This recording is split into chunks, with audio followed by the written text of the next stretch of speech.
Last time, our heroes. Yes. Our heroes ventured around. Oh yeah, I guess I did start you guys here. Normally I start you guys on the map. Yeah, whatever. Our heroes ventured around the SS Shinda, an abandoned ship. They were finding various Pokemon that seemed to have been stuck here, all of whom were alpha Pokemon and very aggressive. After making their way through, fighting some, avoiding all but one of them and bargaining with the last one. They didn't actually fight any of them. I think that means we did good. They found the password they needed in order to get into this containment room on the ship, where they found Alpha Mega Volcanion, who seems to mostly be the, if not the cause of the Alpha Pokemon, definitely the cause of why the ship is in such poor state. And now, they must fight it. So let's go ahead and get this music up.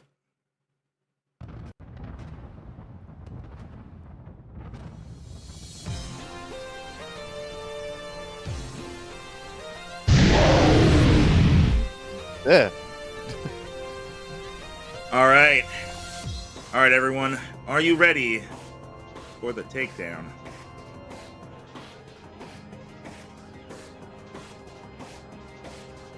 So long as it's his, yes.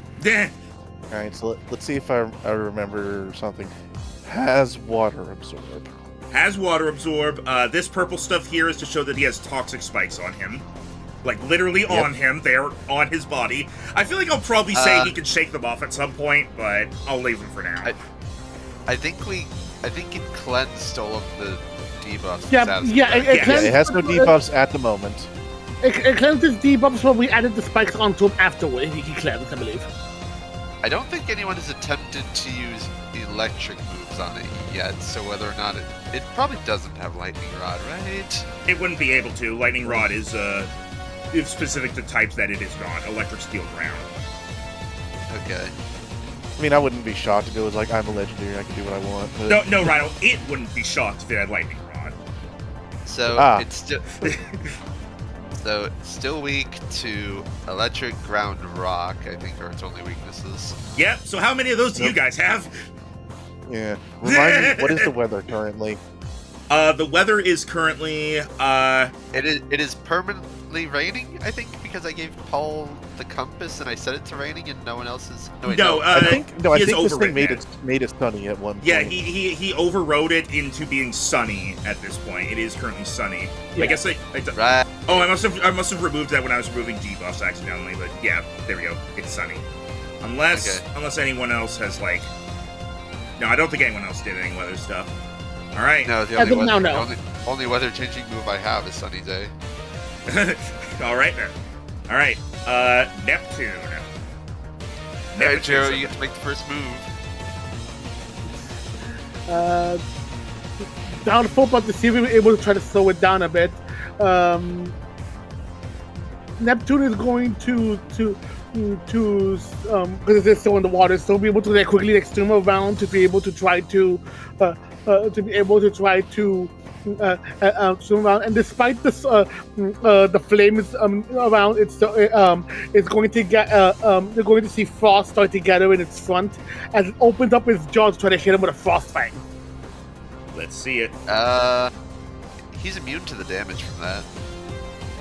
Oh right, yeah, because he quad resists it. Right, I forgot about that shit. I think it. Actually, no. You have to deal damage with it to inflict frostbite. Yeah, it does specifically say that. Otherwise, it would be kind of. Otherwise, you could use stuff like that, not like anything. If you're like, all right, I use Sludge Bomb on this Steel type. All right, it's not effective, but it has to roll for poison. He's neutral to water attacks, but it's sunny out, so water's nerfed currently. Yeah, so then we're gonna go to the next best thing and fucking take a lesson from Razor. When in doubt, hit hard. Gonna slam it up with an iron head.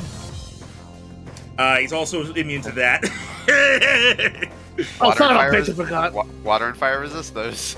Alright, Jared, try a fire move next. Do you have Crunch? That would lower his physical defense. That I do. So I'm gonna go to Crunch. All right. He's What if I not. spray water? No. What if I headbutt it? No. Bite it? Yeah, that'll work. Yeah, that hits. Is that Okay, a crit? good. Wait, that is. Sharpedo's What's an 18? fast. It's an 18. That's got to be a crit, right? I'm double checking. I mean, Resara and Sharpedo lost some speed for its defensive stats. So. As long as your speed is a 6 or higher, it should be a crit. No, that's a crit. All right. Yeah. Nice. You get that. One more D10. Are you the one carrying the Dark Z crystal right now? I don't think I am. Wait. It's not me this time. You just got that earlier in the boat, so. Uh, No. You mean the dark plate? Sorry. Yeah, no, I'm an idiot. Sorry. Dark secrets. Wait, what? We only get... I don't have it in my inventory. We're good at this. I'm just gonna say it's yours. Go for it. Yeah, in that case, we to be able to increase the magnitude, we are going to go ahead and use the Dark Z move. Okay, let's see.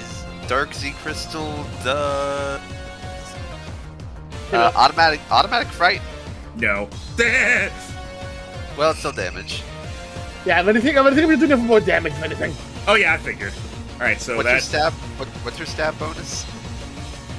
Stab bonus is.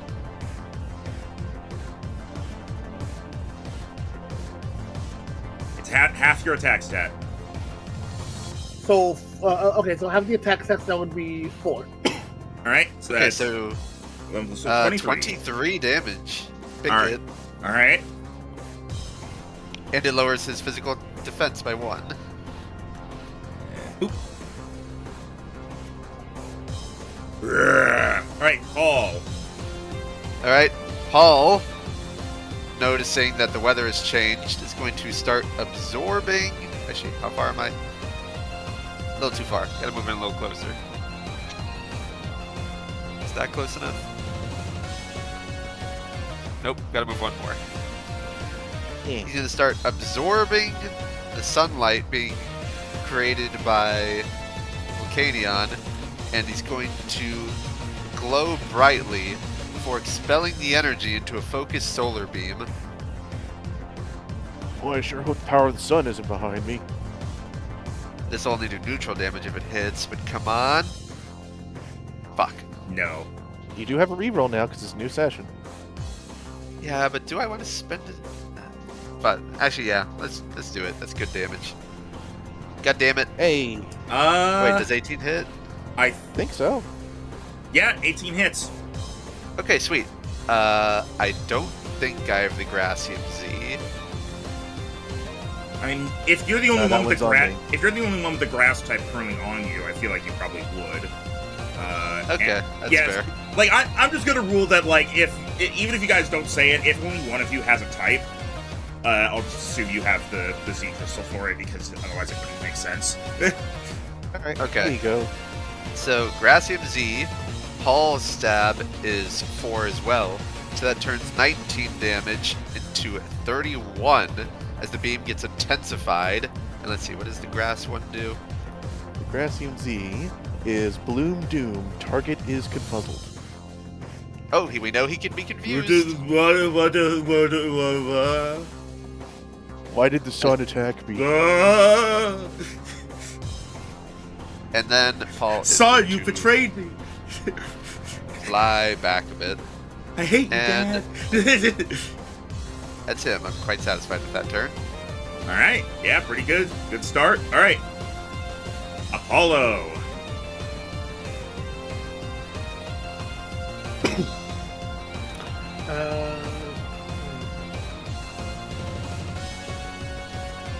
Oh, I also just realized Paul has a Miracle Seed equipped that should have done a little extra damage. That's how much Stab extra? again, right? I forget. How much do the type boosting items give? I think it's stab Hold again. on, I got the item thing up. It should Okay, be. so 4 more damage. It's only been a turn. So is it okay if bring up an effect, another effect. I forgot about that too. Sure. What is it? I forgot he does something civil for King's Rock. All right. No. Okay, no difference then. And yes, it is stab again. Okay, so it's only 4 extra damage, so that attack did 35. Look, damage is damage. I forget. Well, again, he is he able to resist fire attacks or immune to fire attacks? Immune. At this point, I think he's immune. Because he's Because fire and water type. Yeah, it's a base thing in this system, not just for this guy. That if you're quad resistant, you're just immune. Yeah, he is. So he is immune based on typings to ice, steel, and fire. In that case, it might not be. It won't be stamp, but we need to sort of do something. We're going to try to hit him with a dragon breath. All right. Yeah, you already used your mega a while ago, so. I got confused for a moment because for some reason I thought you were still using Neptune, and I was like, since when did Neptune learn Dragon Breath? I wish. Eating dragon onions this morning. This does have a chance to paralyze him. So, so Apollo was still saying the thing is going to fly up, so it is like face to face to with him. He can give a void as it gathers draconic flames in its mouth, and then shoot them out into a beam into its face with dragon breath. That's rude. Go for it. Well, shit. No. That was awful damage too. Fuck that. I'm not re-rolling that. Yeah. Not worth for. Not worth. I would say Yeah. even any single digit, not worth re-rolling. Yeah. So with that thing, it's gonna go back down. All right. There was, however, an attempt. All right. Which is still something. All right. And now you all die as Volcanion. Well, hold on. At the start of his turn, he is now poisoned. Just they're poisoned. All right. He fought through the confusion. He doesn't hit himself. Yep. All right. Anyways, I think all my Pokemon are safe. All of them are beyond 30 feet. As he is going to take a look around, and he's decided what Paul did is a good idea. Oh, solar beam. He is going to. oh no. He is going to launch a solar beam. Actually, there's not really any good targets to hit with it because Fishy Swall is still invisible and everyone else resists it. Or is Or is immune. neutral like this. Yeah, Neptune is the only one that's neutral. Can I ask something? Why What? is Dewdrop's HP like weird? What do you mean? Why is it 94? It's not divisible by 5. No, I mean, like, why is her max HP is 90? Why is it 94? Did it like reset it again? Hang on, where is she? She's over on the left. Probably What? just a typo. Oh, I genuinely didn't even notice she was there. Oh, Dewdrop's weak to that. Did she have like some sort of HP boosting thing? Like a sandwich? A sandwich? I thought there was also divisible by 5. Yeah, but she might have taken some damage from after it or something. I don't. What sandwiches would we have had? I don't know. I'm just gonna set it to 90. I don't know what's up with that. Okay, I think it may have like. It keeps like putting her like some weird number. Also, that's Paldea. We eat pizza here. Right. By the way, Dewdrop is actually out of range. Oh wait, no, never mind. Hooray! Right, Mega Volcanion, your range attacks are considered to have a range of 120 feet. What? You are big and have cannon. Yeah, because look how big he is. Okay. If it's a thing that doesn't move, it needs to have good range. All right, that's a 29 to hit Dewdrop. Is that okay? I don't think that's a crit because I think he rolled 30 before and it wasn't a crit. I think so. Yeah. Correct. He is not very fast. But that does definitely hit, Yeah. and it's gonna hurt. Yeah. So that's 4d10 damage. Yeah. D10. No. D12. Oh yeah. Wait, no, my solar beam was D10. It's been D12 in my document for a while. Then why are mine D10? You made the sheet. Maybe it was a thing that didn't get updated. Oh well. We don't have to change the damage, but I'm going to change the dice if it actually is different now. Yeah, it is supposed to be D12. I'm now going to check something. I'm pretty sure. Hang on. I just updated it, but if you scroll back up to my solar beam, it clearly says 2d10. Now I gotta check this. Hang on. My solar blade on Zalia is 2d12. Maybe that's the difference. The solar blade did more damage. I thought solar beam and solar blade had the same power. Yeah, they're both 2d12 on my thing. I think it got updated, and your thing did not get updated. Oh well, it's fine. All right. Anyway, so because of the sunlight, that is extra stab. What? It's a grass move, though. Oh no, sorry, I'm an idiot. No, because the sunlight, it just hits automatically, right? Or it I thought it just fires hits the automatically. charges. That's it. I don't know how to speak. Yeah, it fires at one The turn. sun does something. I'll figure it out. I know sun plus this equals bang.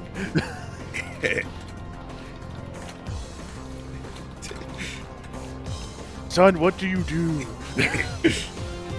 I play Fortnite, Dad.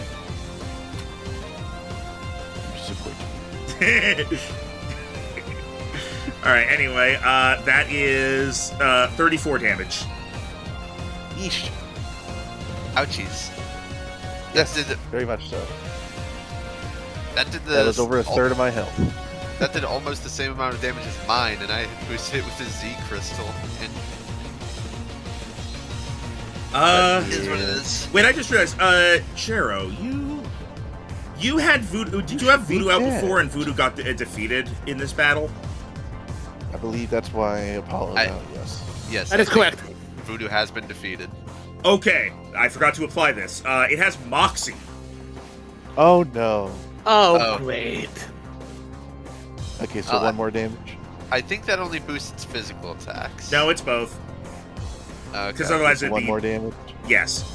Did anybody else have any Pokemon losses so far? Nope, all my guys are fine. Not me. Nope, only me. Not yet.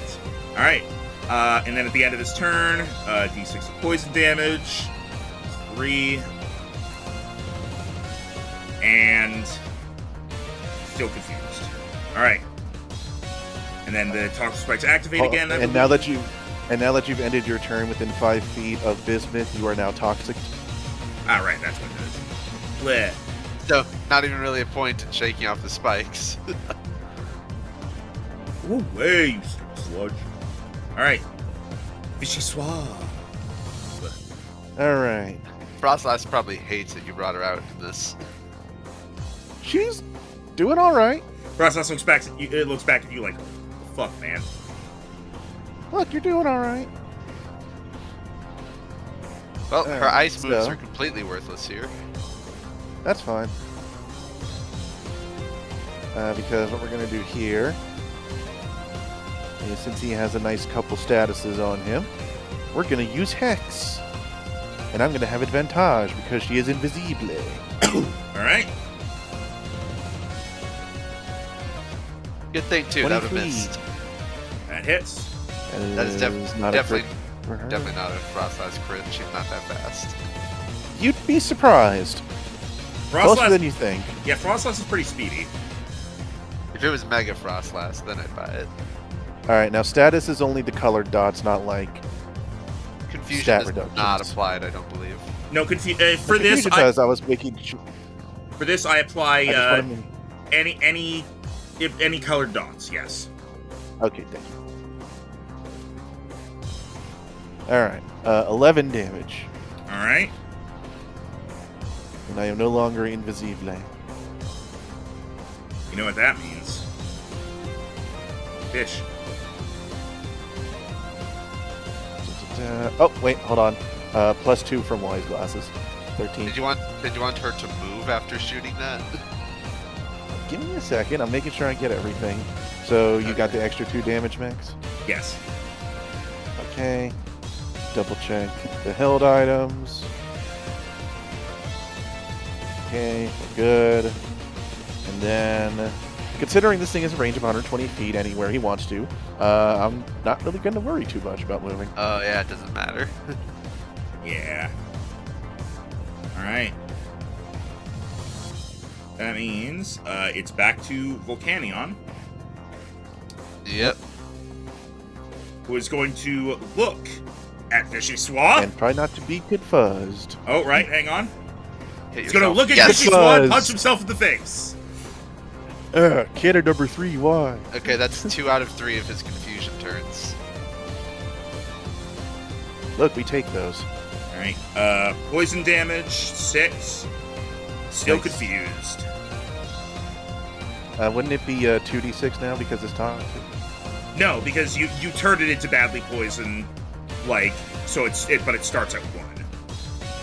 Okay, so the toxic goes up at the end of your turn. Yes.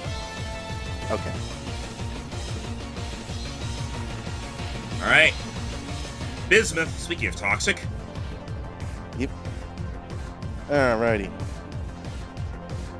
What we gonna do? When they I come think I for know. you. Bad boys, bad boys. We I'm just all about song references today. are gonna do a nice Zen headbutt. Whoopam! That's not very nice. Pretty sure that hits. Yep. That hits. That is not a crit. But you do need to roll for stun and Serene Grace. So roll 2. And... Yes! Stun! Woo! Blast. So... Okay. That's pretty good. Alright, And- so 10 damage. Alright. Alright. Boop. Alright. Mechalodon. I'm gonna have him move in, and he's going to gather up enough dirt in his cannon and fire it out for his final Technoblast. Which misses. No, that hits.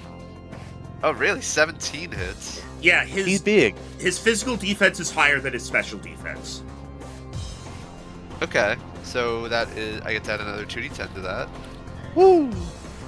So 15 becomes 29. Nice. Big hit. Alright. And that... I'm all out of Technoblasts. And then, even though it doesn't really matter, his natural instinct is to stay far away from the fire. You Alright. don't want to stay in the shields? Oh, right. I forgot we still have these up for a couple turns. I guess since he's stunned, I won't bother with the thing just yet. Does the confusion timer tick down on a turn where you can't act anyway? Yes. Yes. Luffy. Okay, so he's not confused anymore. Yeah, Alright. basically. Luffy But is wait, going... did he...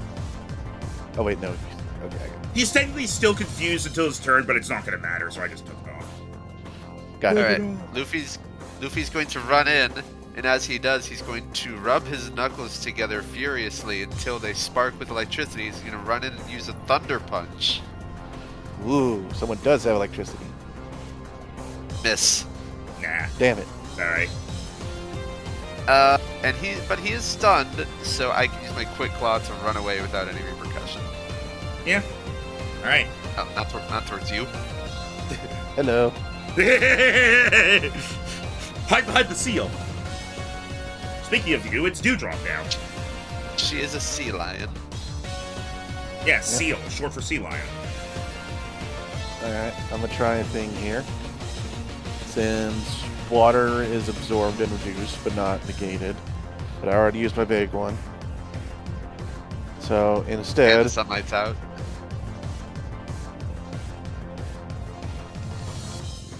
now technically you said he's still confused at this point. You just took it off for when his next turn comes up, yes? Yeah. And reapplying confusion does not happen if he already has it, yes? It doesn't reset the counter. I feel like that's how it normally works. In the Pokemon games, normally it doesn't do anything.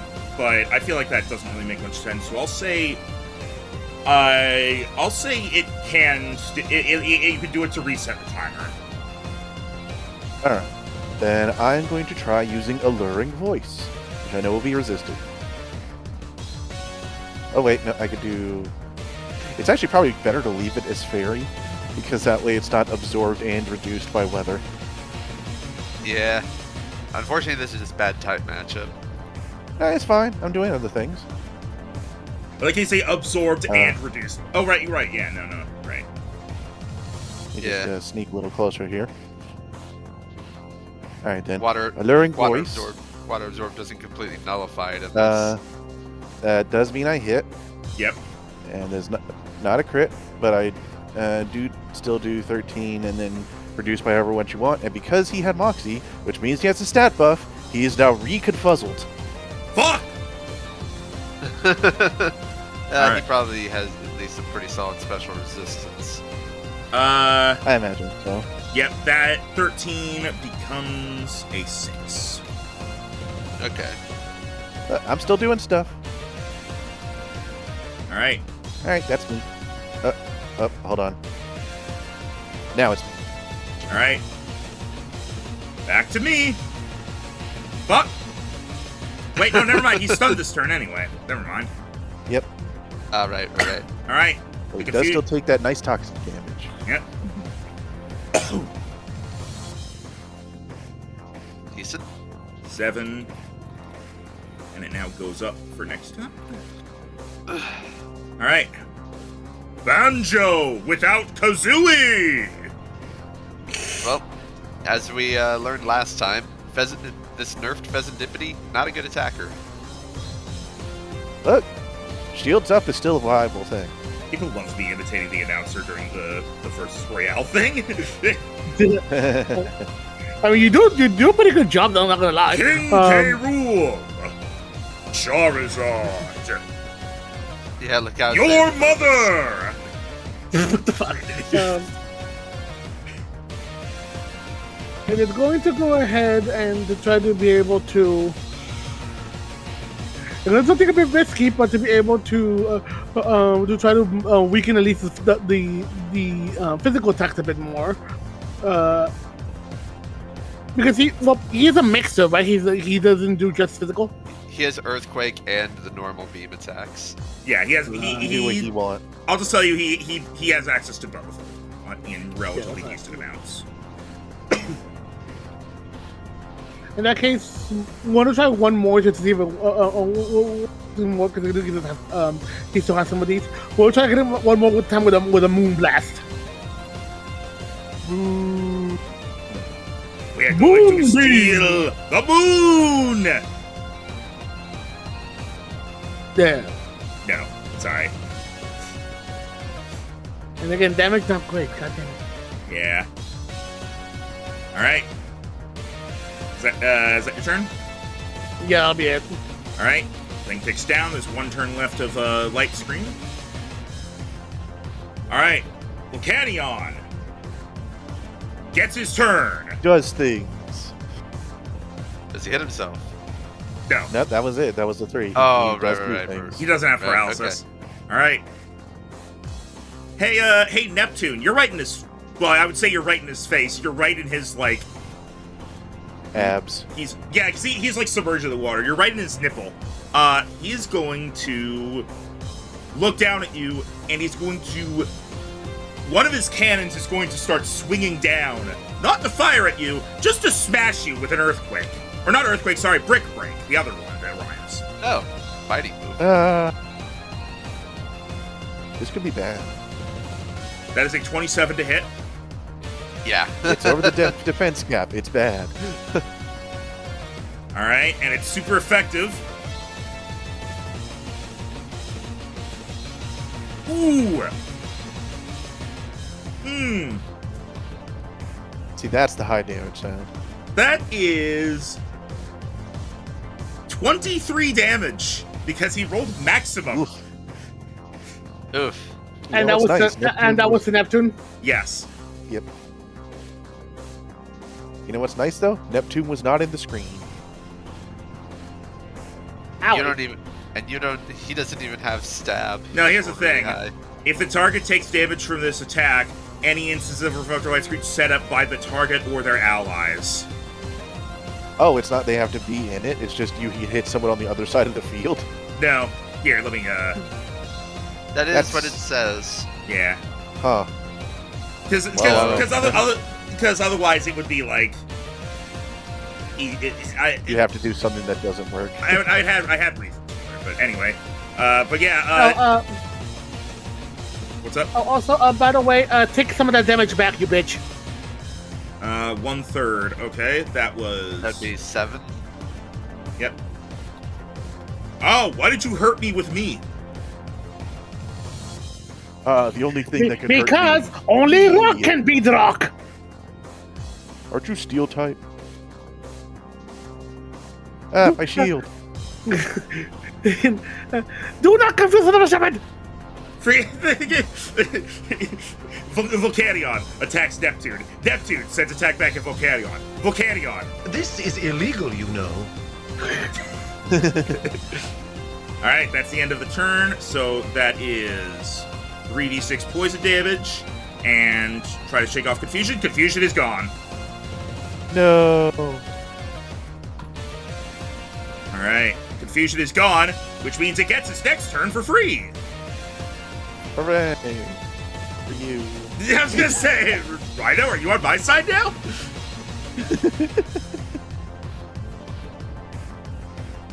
And now that light screen's gone.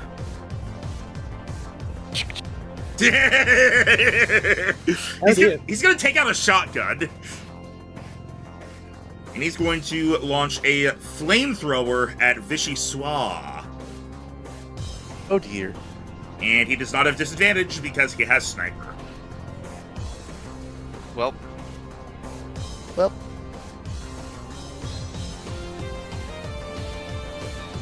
That's an 18 to hit. That was a pretty low roll. I think that still hits. Frost yeah. Lass is not defensive. No, she is not. Alright, well, the damage... I was gonna say the damage could be worse. I don't know if it could be. So that's that, and then add the stab because of sunlight. So...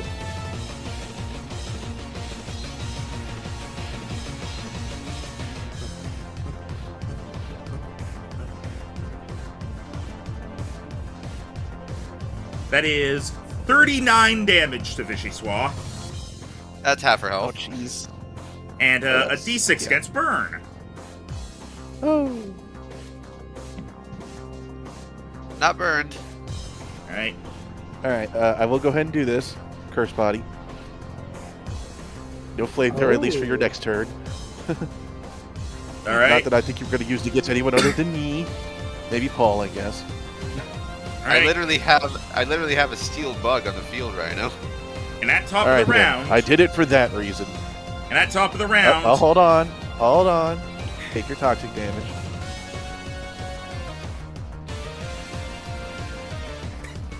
Wow! You managed to get 7 3 times with increasing amounts of dice. Lucky bitch. I call horseshit. And he's going Well- underwater now. Ah, damn it. God damn Alright, it. what happens this time? Well, we can't hit him when he's down there, unless you want to He have. doesn't Neptune stay down chase- there long. He goes underwater and he comes up like with either like a cleanse or he does a free attack. He's always come back up immediately. Yeah, and, considering that at the moment, he is below half health, Oh Again. no. yeah. Let's see this. He comes out, there's now 2 of them. Okay.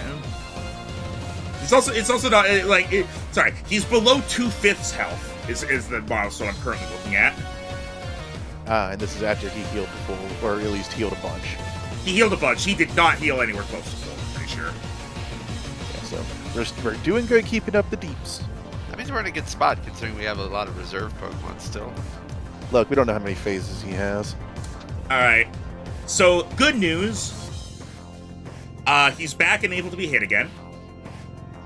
He has cleansed some things, I see. Yep, he has cleansed himself of negative effects and healed himself. Again, not the full. He's not even back above half. Now, question: did he also cleanse the takes increased damage from X ones? Yeah, he cleansed every negative effect. Oh, Gotcha. that's what it is. Making sure. All right. And Start it again. Oh. As he comes back up, he is going to slam his 4 cannons down on different quarters of the ship, the floor of the room, and the ship goes rocking. As I need, first I need the trainers to all make dexterity saves. Oh boy. Dear. All right. DC 15. Oh. I pass. Damn it. I'm gonna use a reroll. Oh. Okay, Kate barely makes it. Hey. Okay, we all make it. Beast it, then Christ. All right, make Aiden and Kate are able to like grab onto parts of the wall at the door to avoid being knocked over. Travis just kind of like stands there letting it happen. Like what? He does like the chicken ultra balance thing. And now, every Pokemon that is not currently in the air, so basically everything except for Apollo, Vishiswa, nope, just those, because Paul's still ground level. Isn't Paul flying? I thought I said he was flying. You might have. I'll give you the At benefit of the least doubt not on this that. session. I'll give you the benefit of the doubt on that one because you might have and I just forgot. But Yeah, there's no reason for him to be on the ground. yeah. Well, it's also like if he's flying but still on ground level is also a thing. But yeah, Okay. 10 feet in the air, yeah, that's fine. Okay. Plus he probably did that in order to shoot over the fire. Every other Pokemon does a... Oh, I guess I'll say, if this hits, y'all say how much damage you take. This is typeless, so... Okay. It's a nat 20, never mind. This is gonna hurt real bad. Thankfully, because this is not an attack, it's not actually a crit. It being a nat 20 just means you're all gonna get hit. Okay. Okay. It's not an attack, it's an effect, it's an layer That's action. fine. So, and as a result, all of them take 15 damage that cannot be avoided, Okay. and are knocked prone. Ah, shit. Bismuth, Oh. I'll say, is not knocked prone because he's goop. Okay. Actually, Bleh. no, yeah, he can still get thrown off. So no, he's still.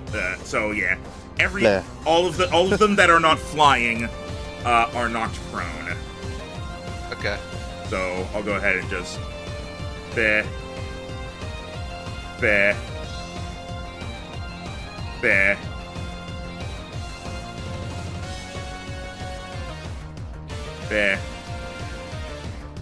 And I think that's all of them. Everybody do the flop. So how much damage did everyone get? 15. 15. And that is... All of my- it cannot be avoided. All of my guys were full health, so that was the first damage I've taken this battle period. Oh, bully for you! That's right, folks. Even, like, several years later, Jero's still quoting Rhino. That was me? In Yeah. Dead by Daylight. Oh. I forget what it was, but Dan said something like... I forget what it was he said. And then you, who was being chased by the killer, just goes, "Well, bully for you!" Because I believe I was the killer. I was going after you, and then thinking, and then It's like, I got a generator or something. Yeah. Making you, I was thinking to a hook, and then Max goes, "Hey guys, I got a generator." And then you go, "Well, bully for you." Because and then the other led to because freaking well, why didn't you get one? Because I couldn't get away. Why couldn't you get away? Because this asshole. And then it cuts to Jero's screen, and his screen name is this asshole. This asshole. I love editing that stuff. That's one of my favorite freaking edits you did. Thank you. Anyway, speaking of favorite edits, edit yourself into attacking. So, standing up from being prone takes half your movement speed, which, considering where Neptune is, you probably wouldn't be moving anyway, so you want to just stand up. Yeah. Okay. A quick question. Yep. Toxic spikes, gone, present. Gone. I'm just assuming they wash off when he goes under the water because he's going into the ocean. Okay. Alright, that does hit. Oh, 1 damage, are you kidding me? Ding. Well, Maybe, though. nah. Oh, come on! I'll be honest, even I was kind of hoping for it. It would have been such good setup, but sadly. 1 damage. And with that 1 damage, just he is David. defeated. No. I want to say how I was hoping half health. He's He's below half. Yeah, I'll say this, even after healing, he is still just below half health. Well, that's something at least. Paul, please help. I'll shoot another solar beam at him since it's still sunny. The favorite of all. Ooh, Yeah. does that- Hey. Oh yeah. Ooh. Okay, so yeah, that is 23 with Miracle Seed. All You right. have to fly in the little Uh, closer. with Miracle Siege, that's another 4, right? No. The 4 is in there for the Miracle Seed. Oh, okay. So it's 23. So it's +4 from the... Nope, wait, nope. The sun doesn't do Nope. that. Nope, I- sun just makes it automatically go off. It was me this time. I just have it in my head, sun affects solar beam, and I'm like, well, how does it affect every other move? So Pretty much. 23 grass damage. All Which is right. Good. Nice. Apollo, another one who is not knocked down, and thus does not need to get up again, because nothing's ever going to bring him down. I'm doing all the music references today. What's going on? I think you'll find that a smackdown is very effective against a Charizard. Agreed. Also Dragon Breath again. That Yeah. that also hits for 1 damage. What the fuck? All right, Drew, just do that 400 more times, and he's dead. Has Charizard used the Dragonium Z today?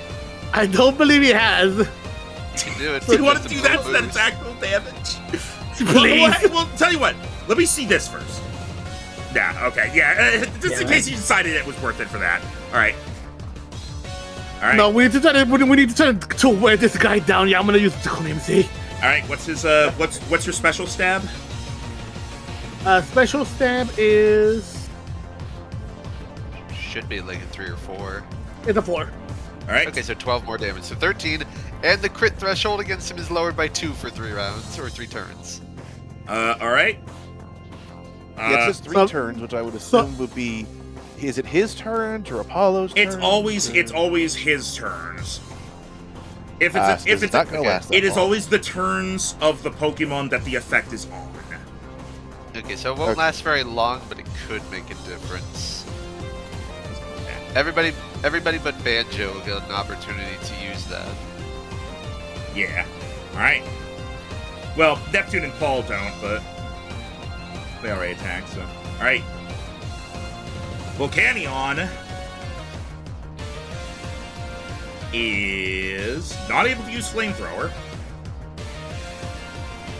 Well, that only was like for a turn. He's had like 3 turns since then. Oh, right. Yeah, Earth's body only It only works for do- it- 1 turn. Yeah. Well, if that's the case, Rhino, thank you for your honesty. I will not attack Fishy Swaw. Hey, Megalodon. Actually, that's no, fair. never mind. He's not going to attack Megalodon because he's prone, therefore it would be disadvantaged. Want to shoot Paul? He do be grass. Hmm.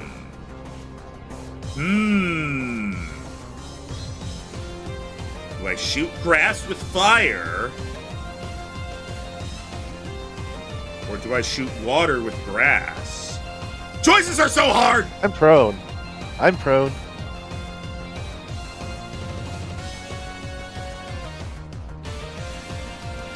So, That's a 23 to hit, Paul. Yeah, that hits. All right, that is 0 damage because get baited. Nice. The feather that was hidden in Paul's top fronds starts to glow through all the colors. Starts to go through this color cycle until it stops on a bright red and absorbs the fire. Please tell me it does like the sound effect of like an item being chosen in Mario Kart.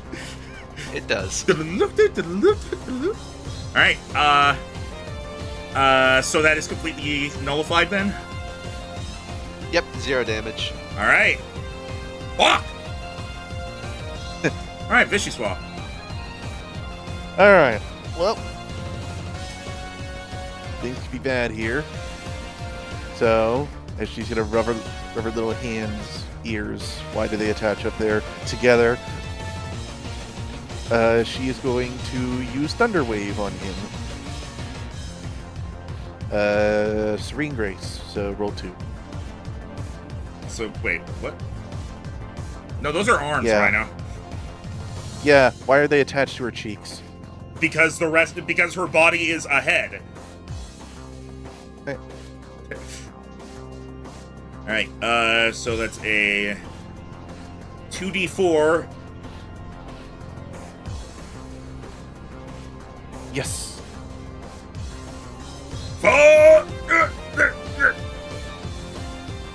Zap. Fuck you. All right, that your turn. That's me. All right. Well, Canyon. Fuck. Yes. All right. Staying off Bismuth. already. All right. Oh wait, Hold hang I on. think my center of balance got thrown Hang off. on.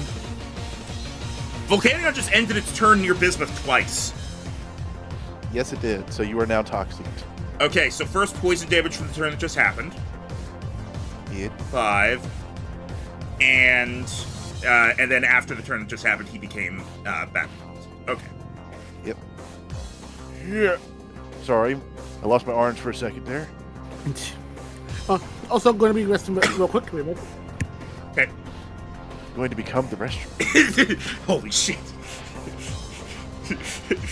Go, gadget toilet! Fuck no! I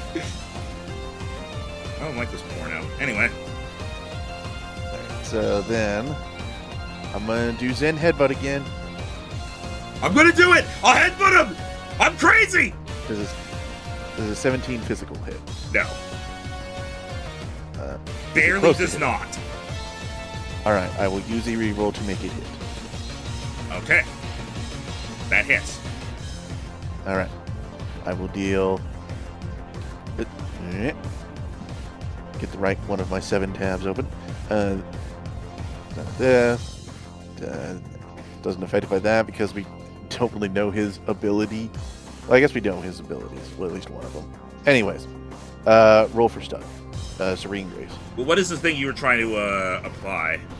The heroic part. No. of the I was ability? double checking. I was double checking things here, All right. and it shouldn't be anything that will apply on my turn unless it's something that you specifically will mention. No stun. Damn. All right. Mechalodon laying on the ground. Quick question. What?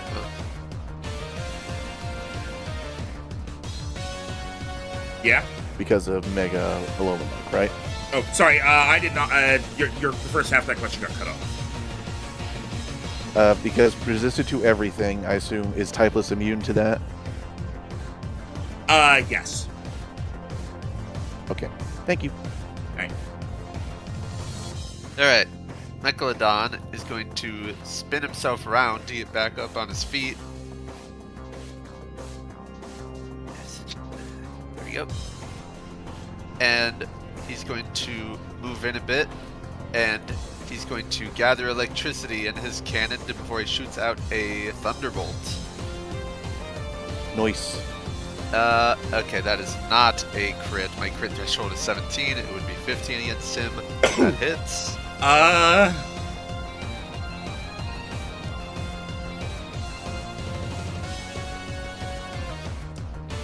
hang It's on. a 22 that definitely hits, right? Yeah, sorry. I'm sorry. I was briefly confused what you meant by the crit thing. Okay. Yes, that does hit. Okay, only 14 damage, but I have Serene Grace now, so do the paralysis. He's check at already disadvantage. paralyzed. Oh, okay. You can barely see it up there. It is a little hard to see against the thing, but Okay, so only 14 damage. here, let me. And I don't. Damage be and damage. There, I put a 0 on it just so you can at least tell something. Here. All right, and that's that. It's over to Luffy now. He is also going to get himself back on his feet.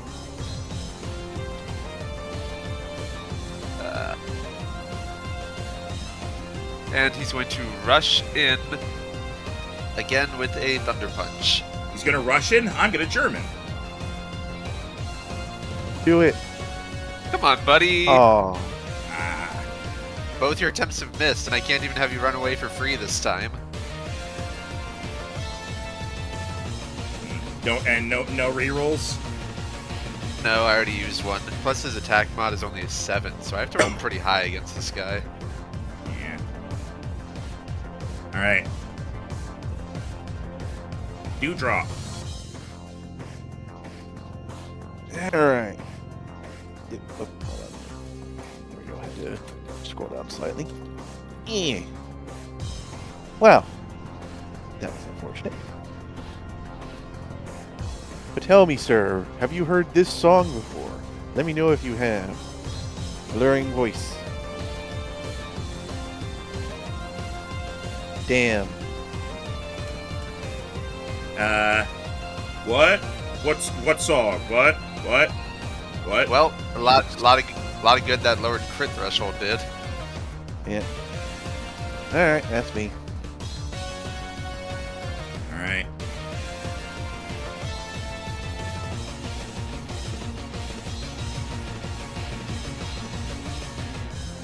This has been a less effective turn than last round. Alright. So we're moving on to... Sorry, I opened another tab to look at something, and now I have, like, I've got to navigate my way back to the tab. You thought you have 7 tabs open, Rhino? Don't even make me count mine. No, it's just 7 tabs here on the Roll20 page. Why? You have 3 for your Pokemon. 3 for your Pokemon, 1 for the Z crystal effects, 1 for items so I don't forget what each of the held items on my Pokemon do, 1 for Aiden's inventory so I know how many rerolls I have, and 1 for Aiden for those random rolls you made me do. All right. I normally would have just kept the item handouts closed until I needed them, but okay. Hey, whatever works. But all right. Volcanion gets a turn. Damn it.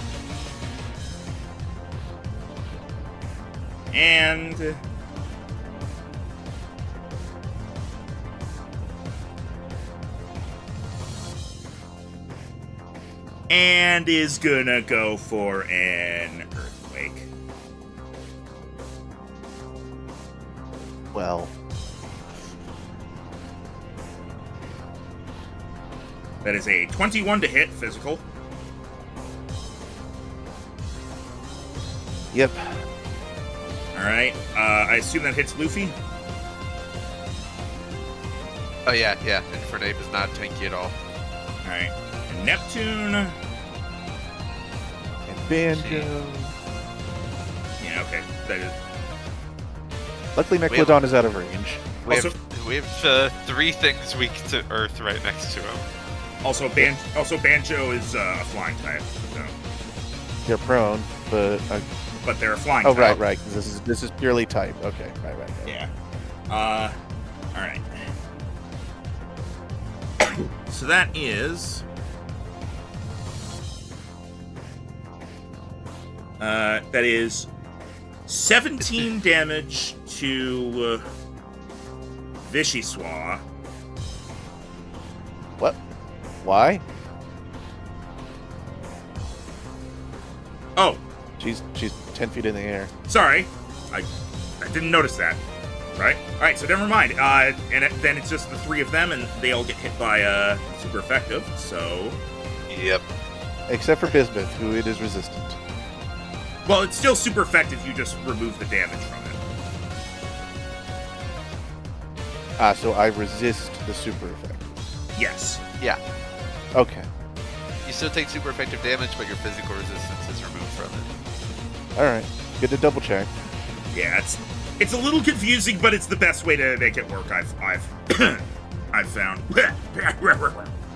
I just imagine Banjo has their head on the ground, can feel the earthquake coming, and is panicking, and then they're just like, "Oh, I'm a flying type," and then they just lay there peacefully as the ground crumbles. That is 23 damage.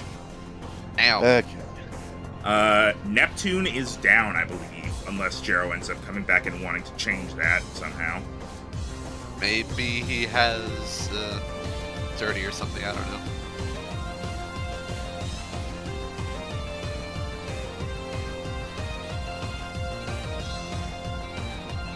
Well, that's gonna be up to him. Here, I'll take a look and see if he has sturdy.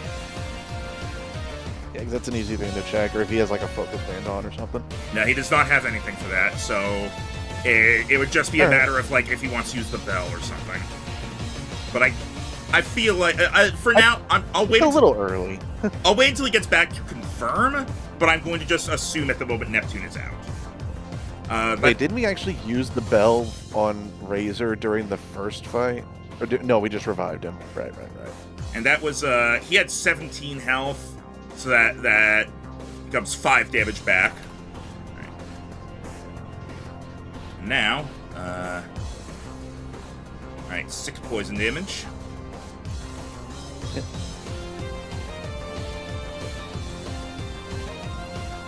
And now it would be Banjo, but Jero's not back. I don't know if you guys want me to go to Mega Volcanion's next 2 turns immediately.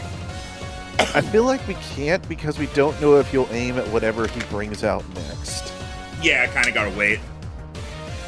Hopefully, it shouldn't be long though. Plus, even if we then, yeah. Plus, it would then be end of round.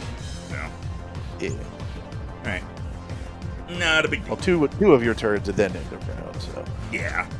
Well, I meant like it'd be end of round, even if we skipped those turns, and then something has to happen. So it's the whole thing. yeah, I definitely feel like our deeps went down this turn. So maybe he won't have an auto phase change dive proc this time. Yeah. I basically, the way I have it is like I have certain milestones, and whenever he hits them, he dives, and at each milestone, the dive like adds something onto what he does. I figured. Okay, sorry about that. I'm back. Hey, Neptune's Welcome dead. back. Oh, Earthquake. He did Earthquake. Yeah. I already did Because I already added the damage that he would have taken from it. did you already add the damage you took back because of the Yeah, that's what I did that. Okay. So I remembered it was a thing.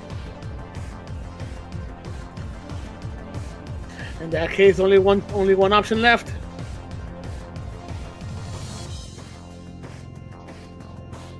Go, Cosmog. Are you insane? No, go Razor. That might be crazy enough to get us all killed! Or at least Cosmog! Freaking, yeah, release Cosmog on top of on top of his head. He sinks. The boat just sinks. No, Now hang this on! guy's just Now hang standing. on a minute! He might be cooking here! No, specifically, they can release him, let him out on top of Volcanion. He sinks to the ground. Oh, Jero's only viable Pokemon left are all on the field. Alright. Yeah, let me just roll for him. Hold on.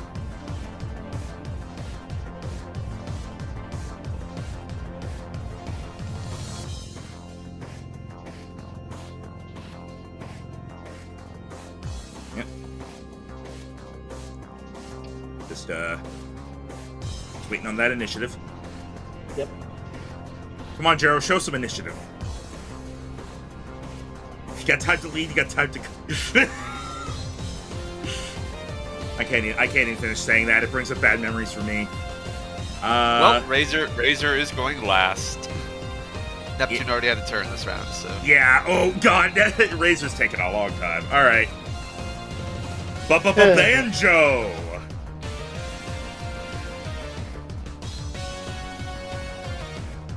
Yeah, we still need to. There was something up before, so let's bring it up again. We're gonna hopefully won't remember to use that immediately. More light screen. More light screen! More! Alright. Wait, is that the size? Is that how big it's supposed to be? Yeah, 20 feet, okay. The fact Razor not being within it threw me off because Neptune was within it. Oh, right, he was a square. Right, okay. Alright, and that's...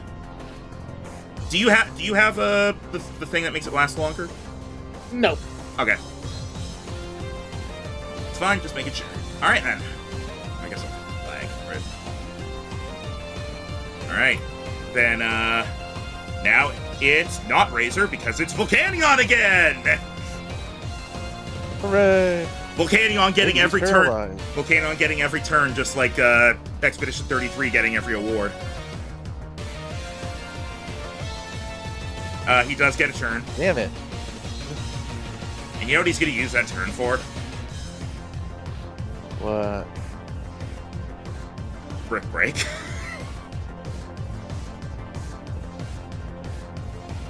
He's playing smart now, as he's going That's to mean. he's going to use Brick Break on the new arrival Razor. Mean but understandable. That is a 16 to hit. Oh, that might miss Razor. Physical. How much was it? 16. Oh, what? I just had a cheat with a go. Oh, there it is.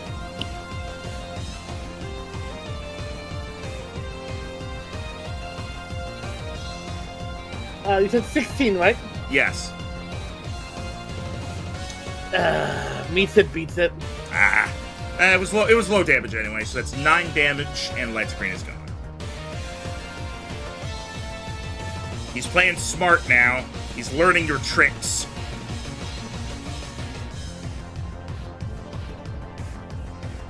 Alright.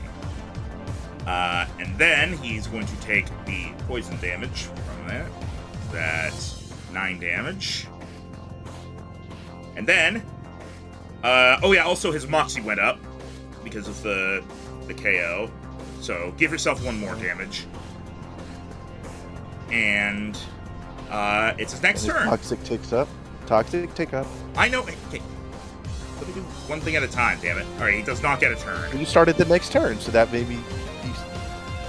Okay, well, I was just doing this to see if the paralysis happened, so I could just do the roll, and then I didn't have to take it up a second time. I could just go straight to 4.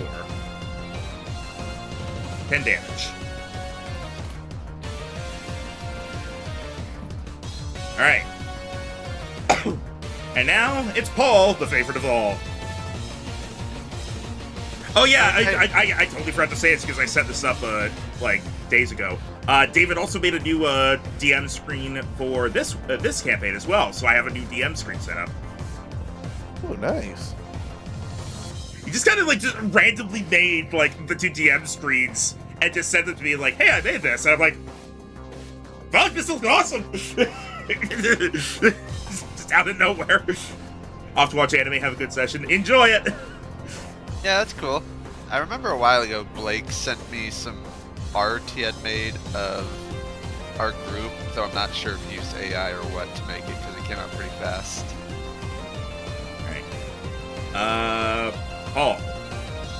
Alright, you can use my final solar beam. And a hit! And that's a crit! Ooh, okay. So I get to add 2d12 more. So 22 becomes 35. Jesus. As he gathers up the last of the sunlight that he can manage to absorb within his own leaves, and he focuses all of the energy in his mouth as a large green beam shoots out right into Volcanion's stomach. He stumbles backwards from it as... Alright. Good hit, good hit. Yep, that's my final solar beam, so can't do any more of those. Alright. Apollo.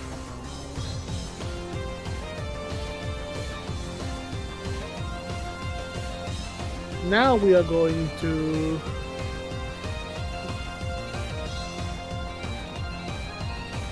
We're gonna go ahead and go for one. We're gonna go ahead and go for one more. It's supposed to be the last one, but making one more. Making Dragon Breath. All right. Please hit. That hits.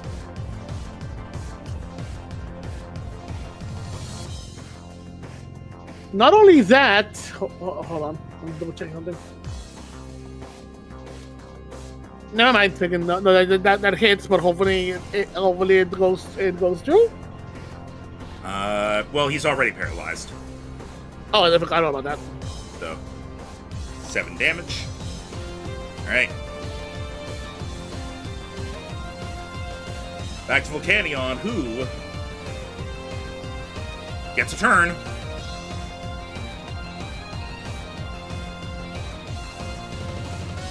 And he is going to...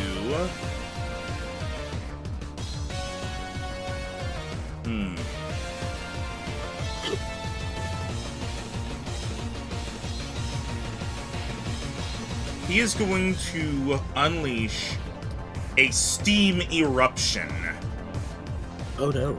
And he is going to aim it at Luffy. That's fair. That is a nat 1.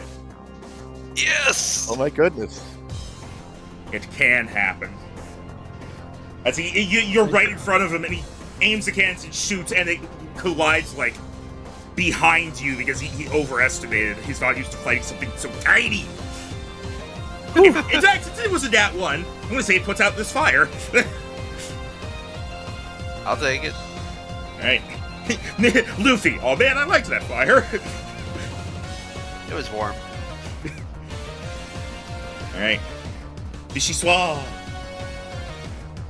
But there's a bit in Pokopia where it's like, we need to, it's like Squirtle and Bulbasaur are like, we need to make it rain. Charmander's like, wait, hang on. Hold on now.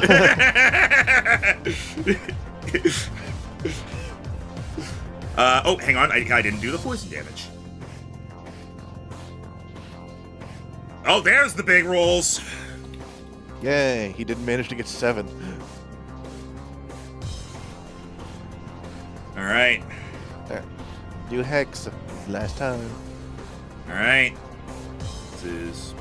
That should not have been an advantage. And so that is a miss, but I believe I will go ahead and use my last reroll on it because I'm going to get a decent amount of dice. Alright, do you want to just have the reroll be that 19? If you'll allow it. Yeah, sure. That's fine with me. It would have been the next roll anyway. Alright, so additional 2d6. 2d8. 2d8, sorry. And then +2 from Wise Glasses. Wow! Oh, 16. Alright, well, I still did 16 damage, so... Yeah. And at this point, that's a good chunk. It's his turn. I'm going to quickly, I actually don't know if this music is different, so I'm going to play this and just see. Might just be... Oh, no, yeah, I think it's a bit different. Oh, no, it's the same. Whatever. I was seeing if I was about to say. I was seeing if the Legend ZA version was different. Oh, well. Whatever. Let's go back to the 10-hour one. Alright. Let's see. Now, on his turn...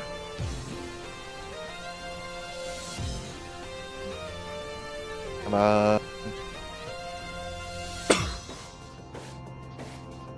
He gets a turn. Damn it.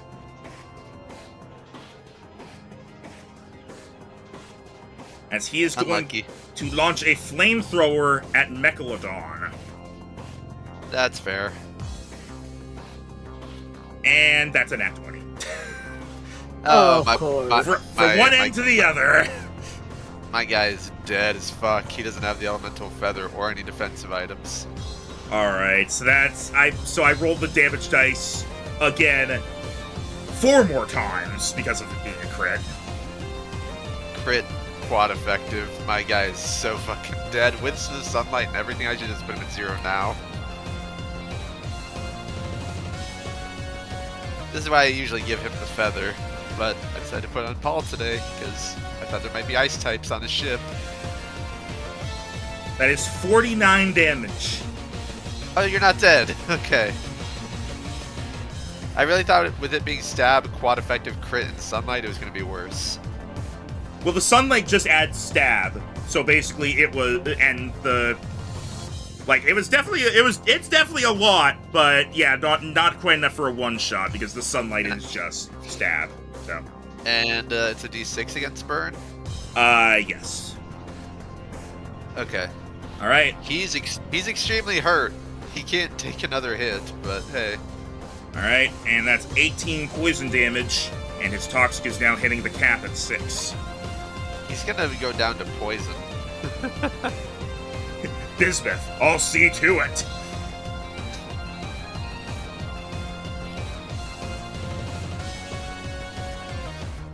Rhino. So, can't do that. So instead, what we'll do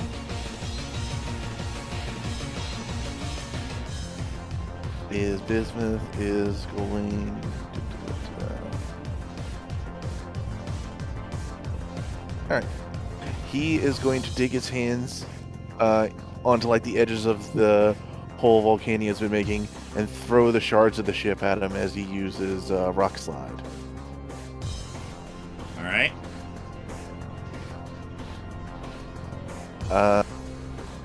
Nope, not a crit. Does hit though. Yep, And I believe this is super effective. Yes, it is. So, 14 damage, and then roll for stun. Alright. Is this Serene stun- Grace. Oh, this is Serene Grace, okay. No. Damn. Okay. All I can do is try. I get 2 turns in a row now. Yep. Melted Megalodon and nearly doused Luffy. Yep. Gonna run in and let's Thunderbolt. Is that it? Yes. Okay, cool. So I get to 2d6. So 9 becomes 18. Solid. And that's why he was trying to kill you. Alright. And then Luffy is going to hopefully land his final Thunder Punch, please. Dude. Oh, come on. Wow. I had a thing I was gonna do, but he's just not hitting. Any It's rerolls? sad that he's missed all 3. I don't have any. I'm out. I don't remember if Jero used his Use my what? reroll. I have not. Well, up to you if you want to save it. Let's do it. Alright. Okay. Please. 20? That hits. Okay. So the initial There we damage go. the initial damage is only 12 plus a d10 to make it 5, but Luffy is equipped with the Bond of Redemption today. Because he was hit by Earthquake, that makes it a critical hit. Oh!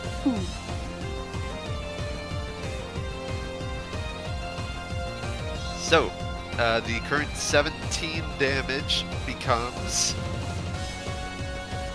22. Look, Well, over underwhelming. 20 damage is good. As Yeah. his fist becomes enveloped in electricity, and he slams into basically the kidney area of Volcanion with a massive thunder punch. All right. He staggers backward as he's barely holding on. Oh wait, no, I forgot. I used 2 sword stances previously, so doesn't that also add a +4? If that's the case, he staggers backwards against the side of the hole he's in. The whole ship rocks briefly. I need dex saves from everyone. Oh no. Apparently that 4 was the deal breaker. Apparently. And I'm on my own here for this dex save. I pass. You pass. Hooray. This Cade pass with no rerolls available.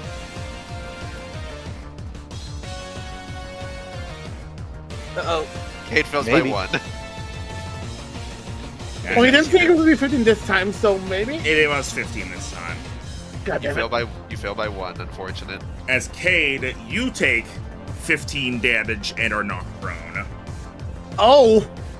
Oh. Ooh.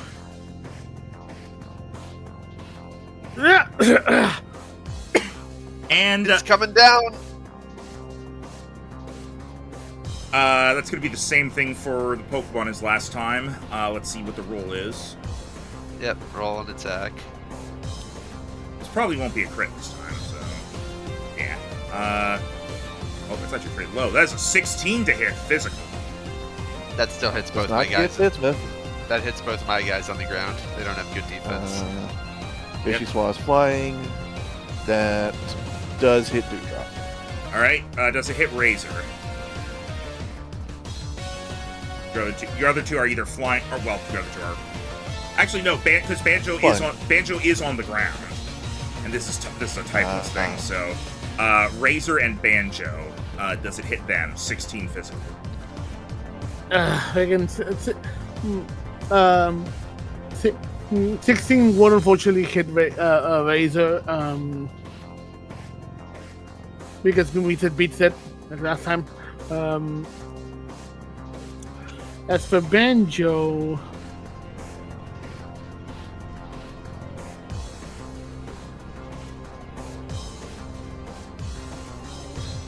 that would also hit. Ah, Unfortunate. alright. Is it All right. 15 and prone again? Yes.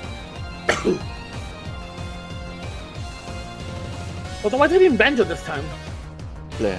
Because this is not Earthquake, this is a typeless thing where it's literally just making the ship shake. I mean, he would have been Because flying, he- but alright. You didn't say that he had been knocked prone, so he was on the ground.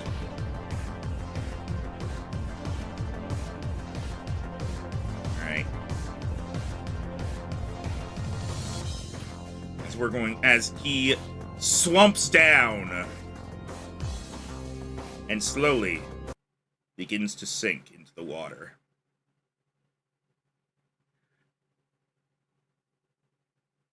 What was that about? I have no idea.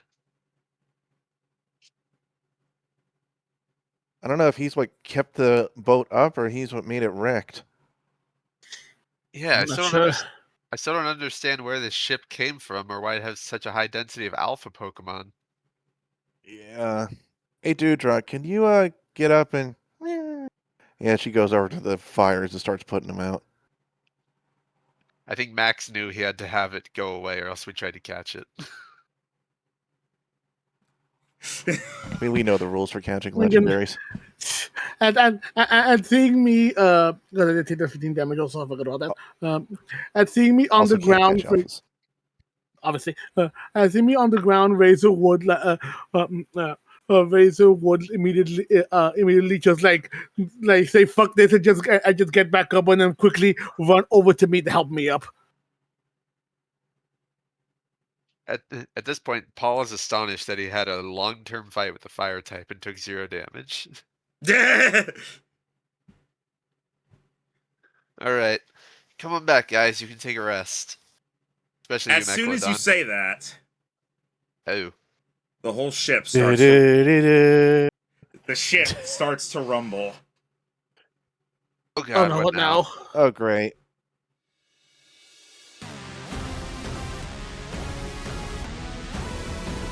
As with a loud roar,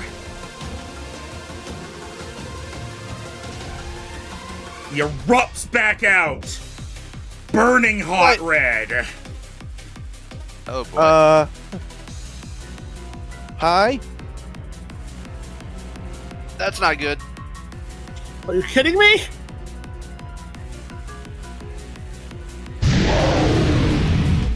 As I need, I think... let's see.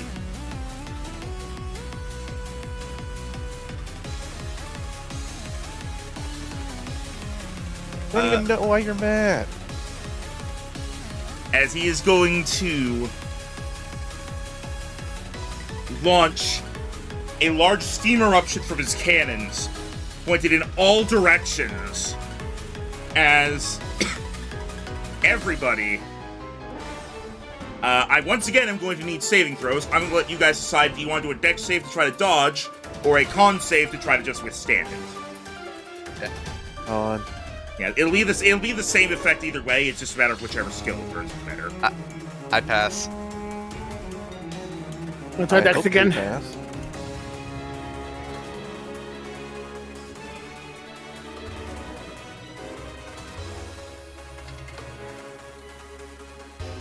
Alright.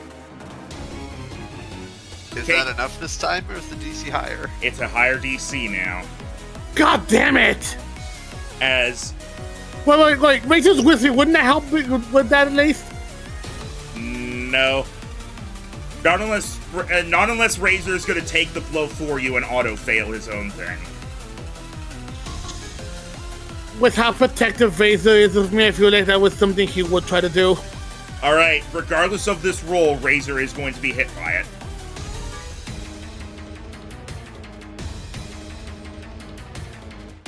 And that is... That is a 30 to hit, so that's going to hit everyone. Uh-huh. As that is going to be 30 damage to everyone.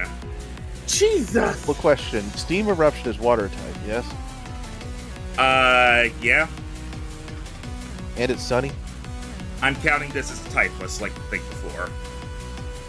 Oh, okay. Never mind. Megalodon's out, so it doesn't matter that I don't remember his initiative. Okay.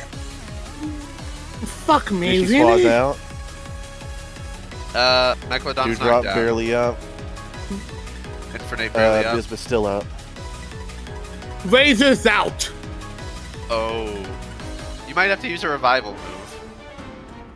Or item. I don't know. I think something's about to happen here. I don't know if we're continuing or if this is a get the fuck out moment. As he unleashes this attack, not only does it hit all of you, it slams into the walls and floors of the ship, seeming to just melt through the hull like it was butter. As the ship starts to collapse Whoa. around you. Yep, I think we need to get out. Okay, I I don't know think we if just it's going to fix the storm or whatever outside, but... And Volcanion, once again, now seeming exhausted, slips back underneath the water. Okay, yeah, let's bail. Yep, they can. Yeah, we need to go now. Now we leave it cold because everyone. Apollo.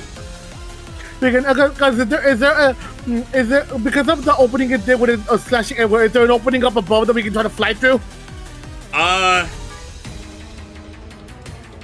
mean, there is, yeah. Aiden, do you have anything you can fly on? Yep, I'm good. Okay, cool. I thought he was gonna be like, "Yeah, I good." Hops on Bismuth. Oh wait, he's at 0 HP. Yeah, Well, that's not the right HP anyway. He should not have 150 health. Yeah, give me just a second here. Good thing all of our flyers are still capable. I see it's 76. I don't think he's actually... Yeah, he hasn't... I don't think he's been out yet. I think that's because he got a health up since last time, and it didn't update. There we go. Makes sense. Okay. Let's go while we can. All right. Still a lot of questions here, but I don't know. All right. So do you all fly out through the hole in the roof? Yep. Yeah. Yeah. All right. As it's What about all the Pokemon? Nothing we can do about it. as it all Let me think. Water type. Swam away. Hariyama's gonna sink. No, No, he he swam swam. away. He ran. Okay. What about Weezing? It can float. Aiden's gonna look out for it. All right. As you get up above the wreck, yeah, let me go ahead and as you're here above the ship. Where's the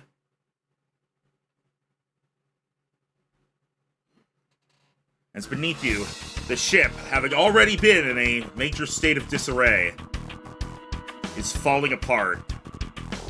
It's already split into chunks by the attack. And you are going to see... Yatot is still with us, right? He was just with us the whole time. I'm here! What the fuck's happening? Bad things. Language. Shut up!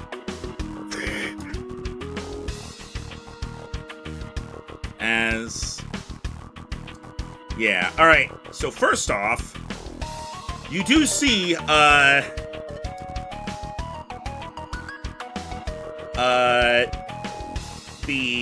Bombardier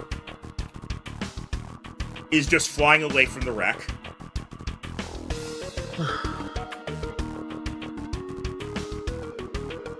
And you don't see the Hariyama anywhere. The last time you saw it, it was swimming away. And Hariyama, it's probably fine. Next, you see the Bruxish Ish. is trying to swim out, and it is caught underneath a piece of the ship's hull. Aiden dives. Alright. I assume you mean dive towards it, not dives under the water. Correct. Okay. Alright. Yeah, you find it. It is, I'll just put it, like, here. Compared to the ship, it would be, like, this. It is being, like, pinned and crushed between some of the metal.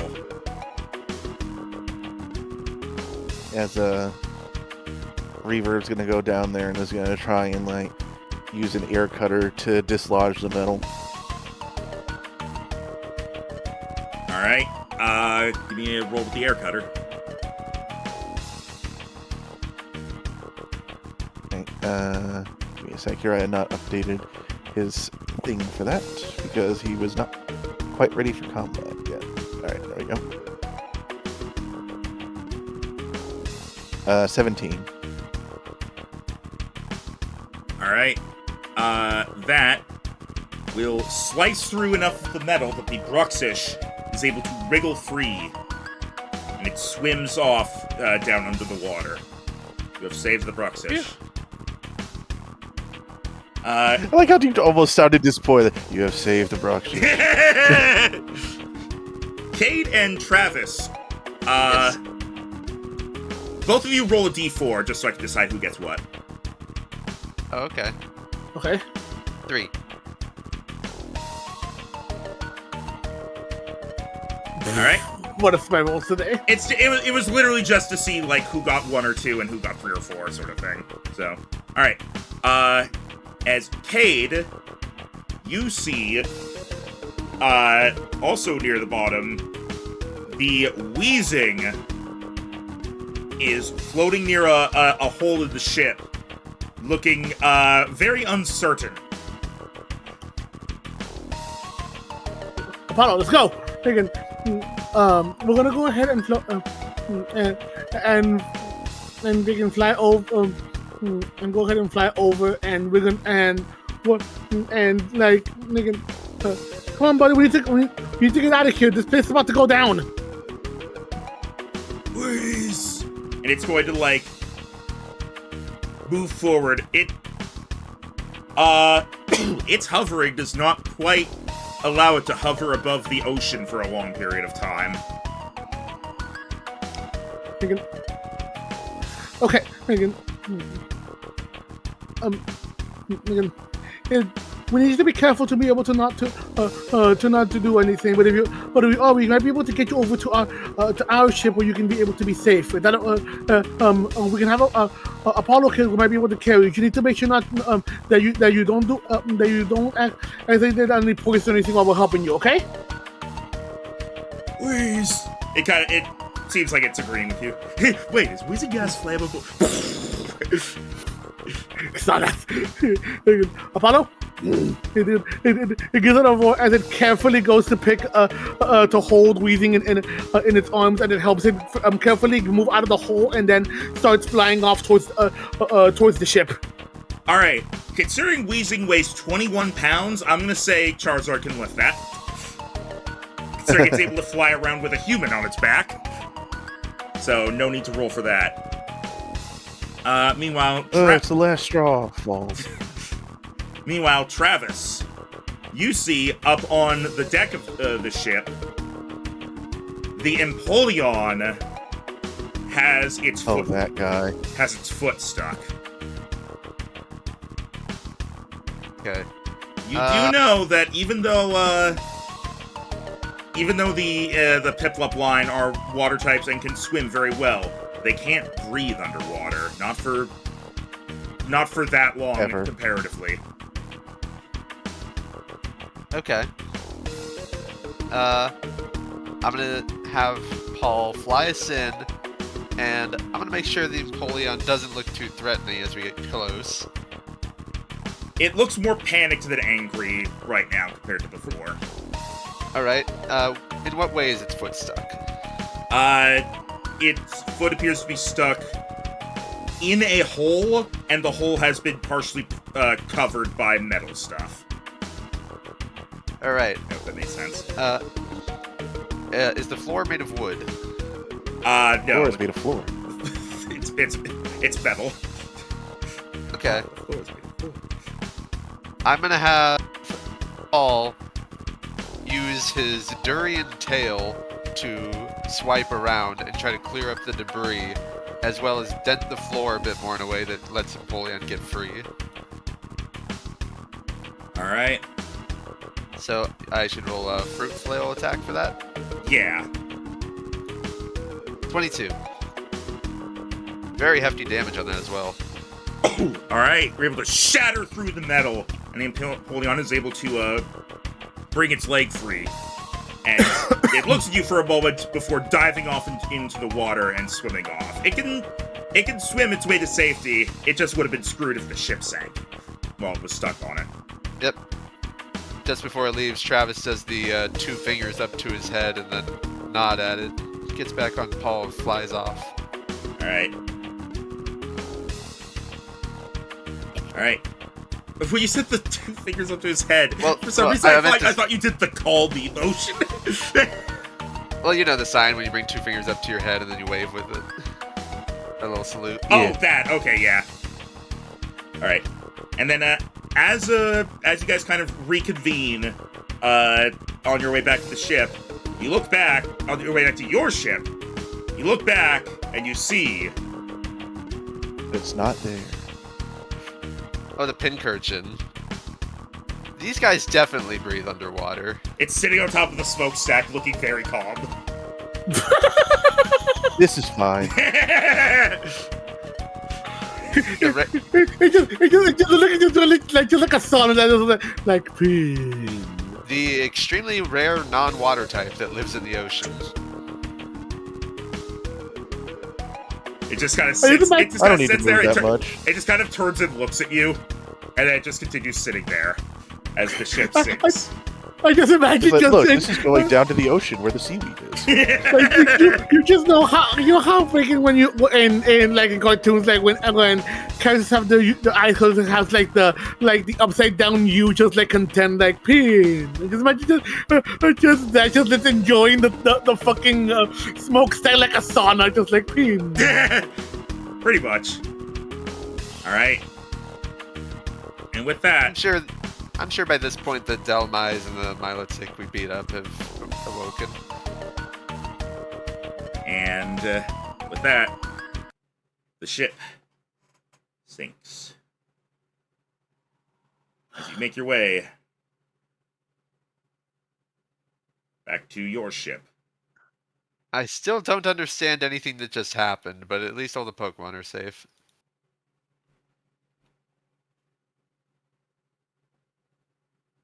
All right. What did I use for this music for on the actual ship? You know, Has the ship music been deleted? I think it's just because it's been so long since I played it. It's not in the Watch Together history anymore. Yeah, I'll just do the SSN theme. That might have been what I did anyway.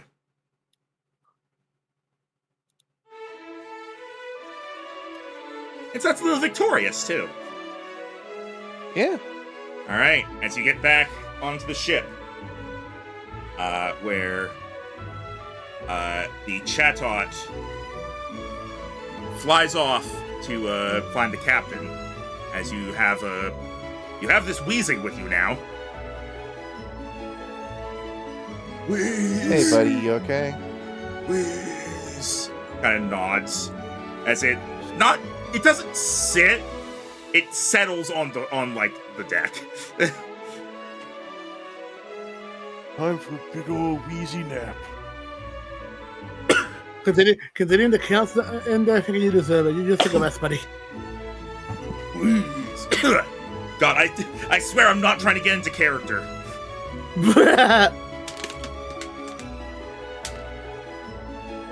All right. And soon the captain comes back to you. Captain Cassius. He comes back with the chat.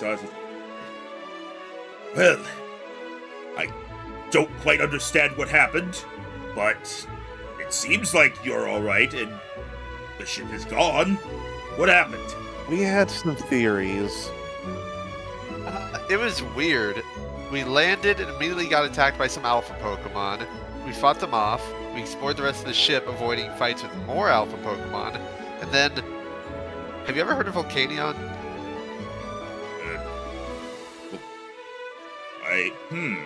Hang on, he has to make a religion check.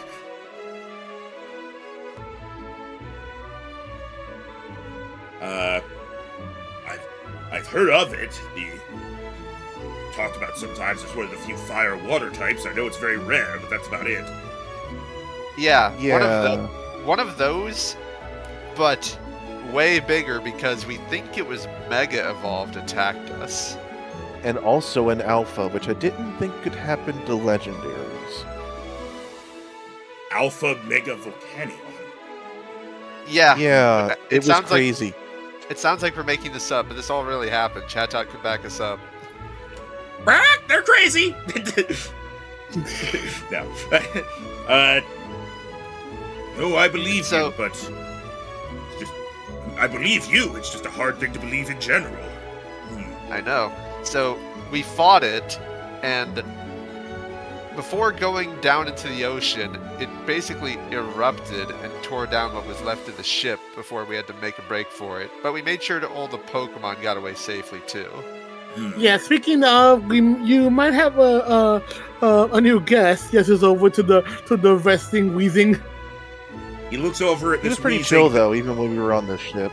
He looks over at the 10-foot-tall wheezing. All we really found that proved that people used to be on that ship were some torn up journal entries.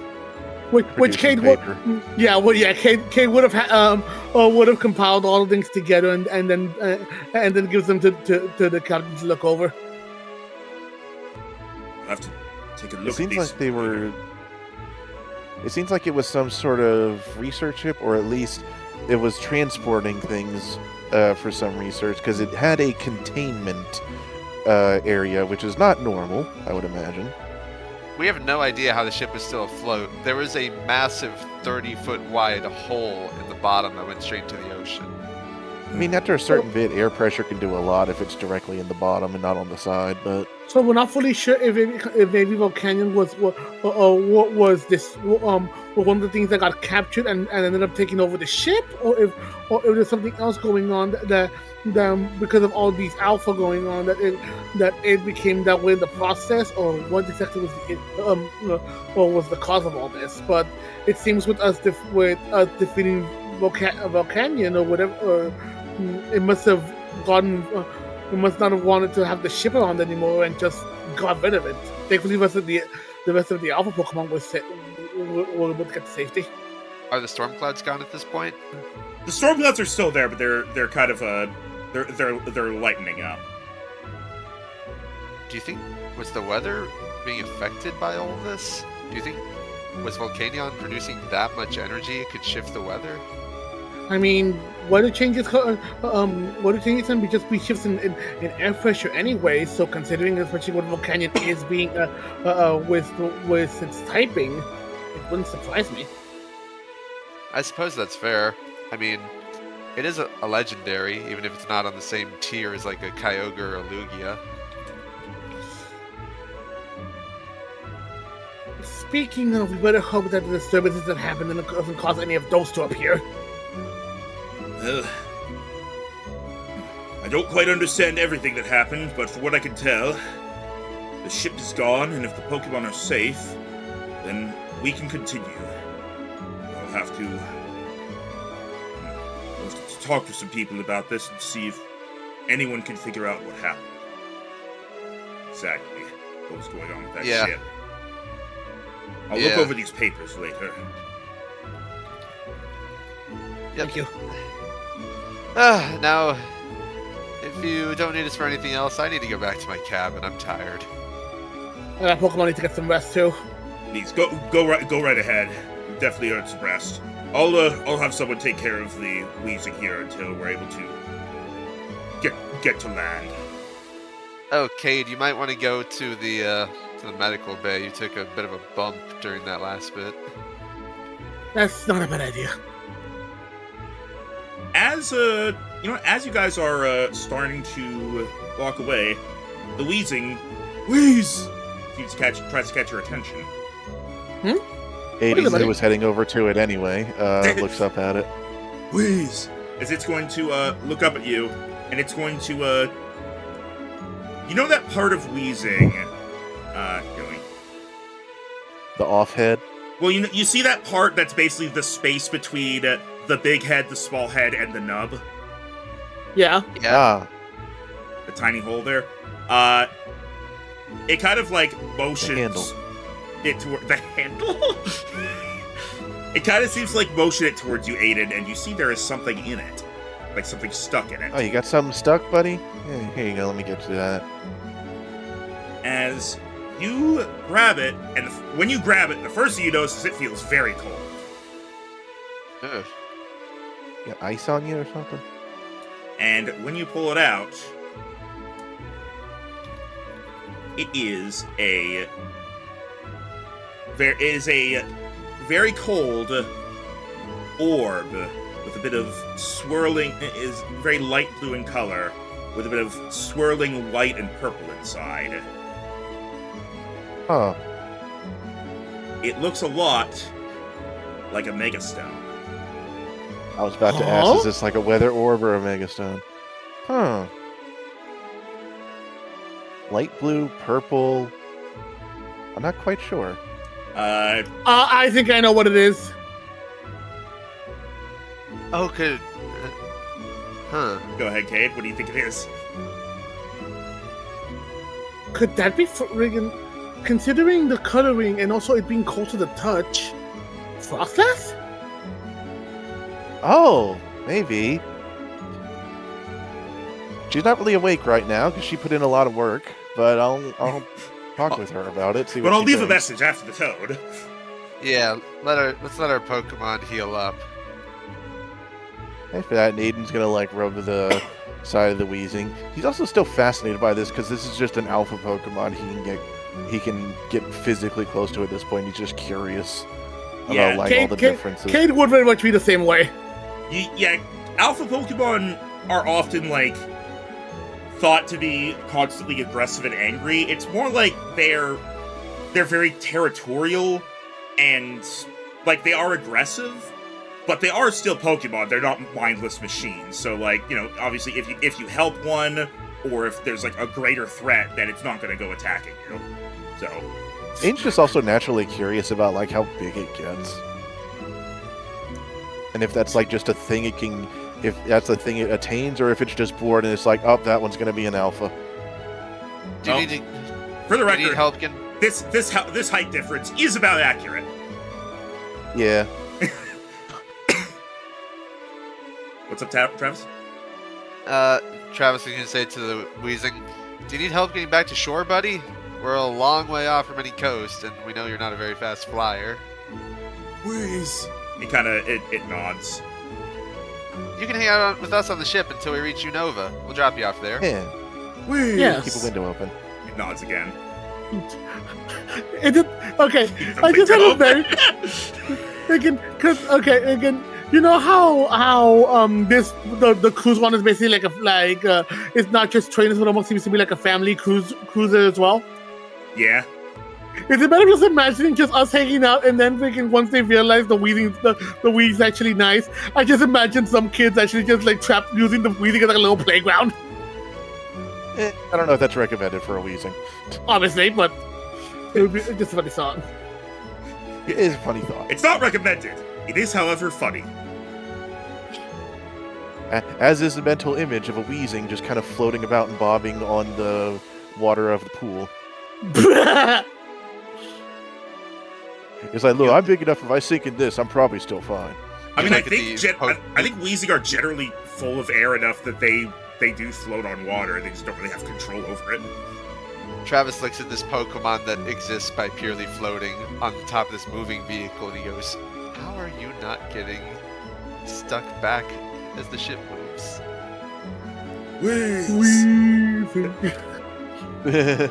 That is, in fact, what it says. Is Weezing. Pokemon physics Points at blackboard. Pokemon physics are weird. Professor Weezing, nice to meet you. As you can see, I see alchemy. As you can see, Wheeze equals MC squared. Wheeze equals ING. All right. We have fun here. Yeah. All right. So, Gotta release that boss fight tension somehow. Yeah. all right. I have not yet recreated the halls, so just assume that you guys are back in your rooms now. Alright. Waves to Hex Maniac neighbor. She's not there anymore. After Oh. you wave and then she's gone. Like you wave and then at one point your hand passes in front of your face, and then when it's gone, when the hand is passed, she's gone.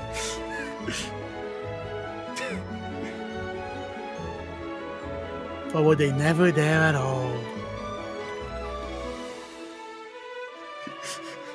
And later on, the cabinet's like, "What are you talking about? There's nobody in that room."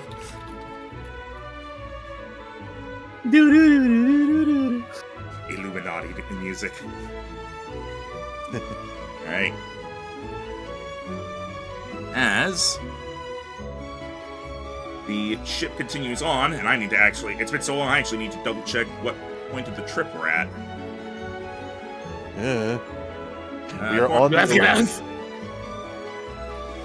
Oh, good. The last thing that I put in the timeline was when you guys beat Banchico.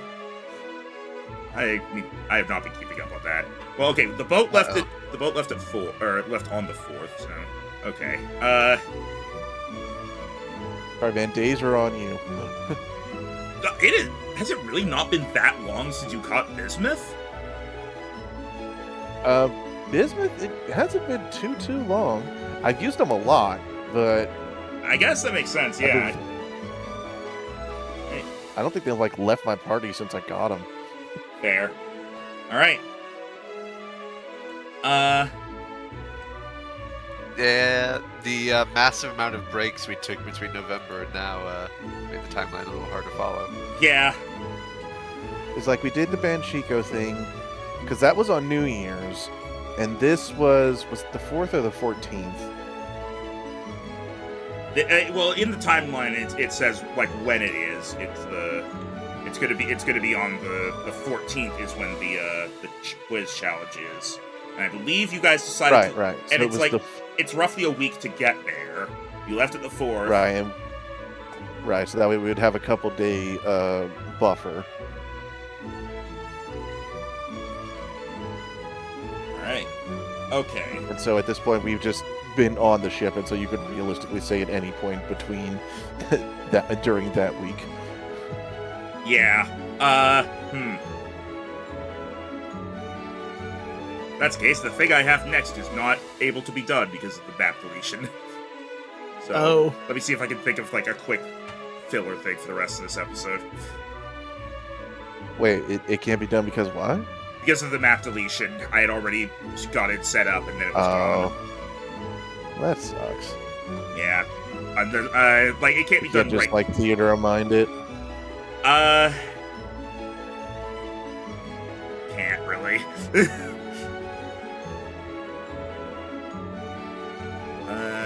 I'm just seeing if I can think of like find a filler thing for the rest of this. Well, do you guys do any like downtime stuff on the boat? Let's start with that.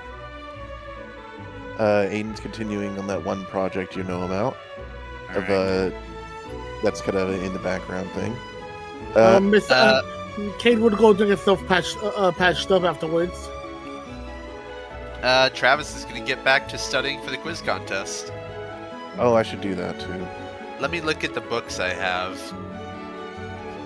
I mean, it doesn't matter. You say I just have a certain number of quiz bonuses, but just for the flavor of it. Yeah, but I mean, like, this also helps with that. So let 'Cause I know me we all bought books for the trip. Let me remember which books I bought before we left. Oh yeah, I bought a Pokemon Origins book. So Travis is going to be studying that before the quiz contest. And I bought the Professor Elm, Birch, and Kukui books. All right. I'll read those two. Yeah, once go I'm done ahead with work on the craft for the day. Fun fact, because Travis never officially became a Pokemon trainer while still living in Unova, he has not met Professor Juniper. Oh. I'm from this region. I've never seen you. Liar! Go ahead and make investigation rolls for your research then. Okay. 21. Right down the middle for me. Bored. You're a little He's distracted by trying. your project. If only I didn't insist on trying to read these books while all my Pokemon are out. I have made an error. I already have 6 quiz bonuses built up. All right. So I'm gonna need it. You guys know more trivia than I do. Aiden, I don't know about that. Aiden, you perfectly got on the line for getting 0 contest bonuses. Unlucky. Is it based on 5s? Probably. Sort of. Travis, you got a 21, so you get 2 more bonuses. Up to 8. I don't even know how many I have. You I've been and listening to my Aiden each character have sheet. 2. You guys haven't really been studying. Well, I guess while resting up after getting fixed up, Cade would go over study some of the books he has as well. Yeah. All right. So go ahead and roll investigation then. Just intelligence. Give me a moment. Even while doing all this, Travis is still remembering that the fortune teller told him to bring fire, and as well as that weird dream he had about that island off the coast of Unova. You get 1 quiz bonus because you got 5 or above. This may be the water may be dangerous part of my fortune. You basically getting a nat 1 or a 4 below is nothing. A 5 to 14 is 1, 15 to 29 is 2, getting a 30 or above or a nat 20 is a 3. Oh, wow. So I was just on the edge of getting something. even I, with the maximum amount of investigation you could possibly have, only have a 10% chance of that. I mean, it's not meant to be something you can easily do, so... Yeah, that's fair. The first time, when I got my initial 3 quiz bonuses while we were preparing for the Wintour fight, it was because I got a nat 20 at the library. Yeah. I'll say, let's see.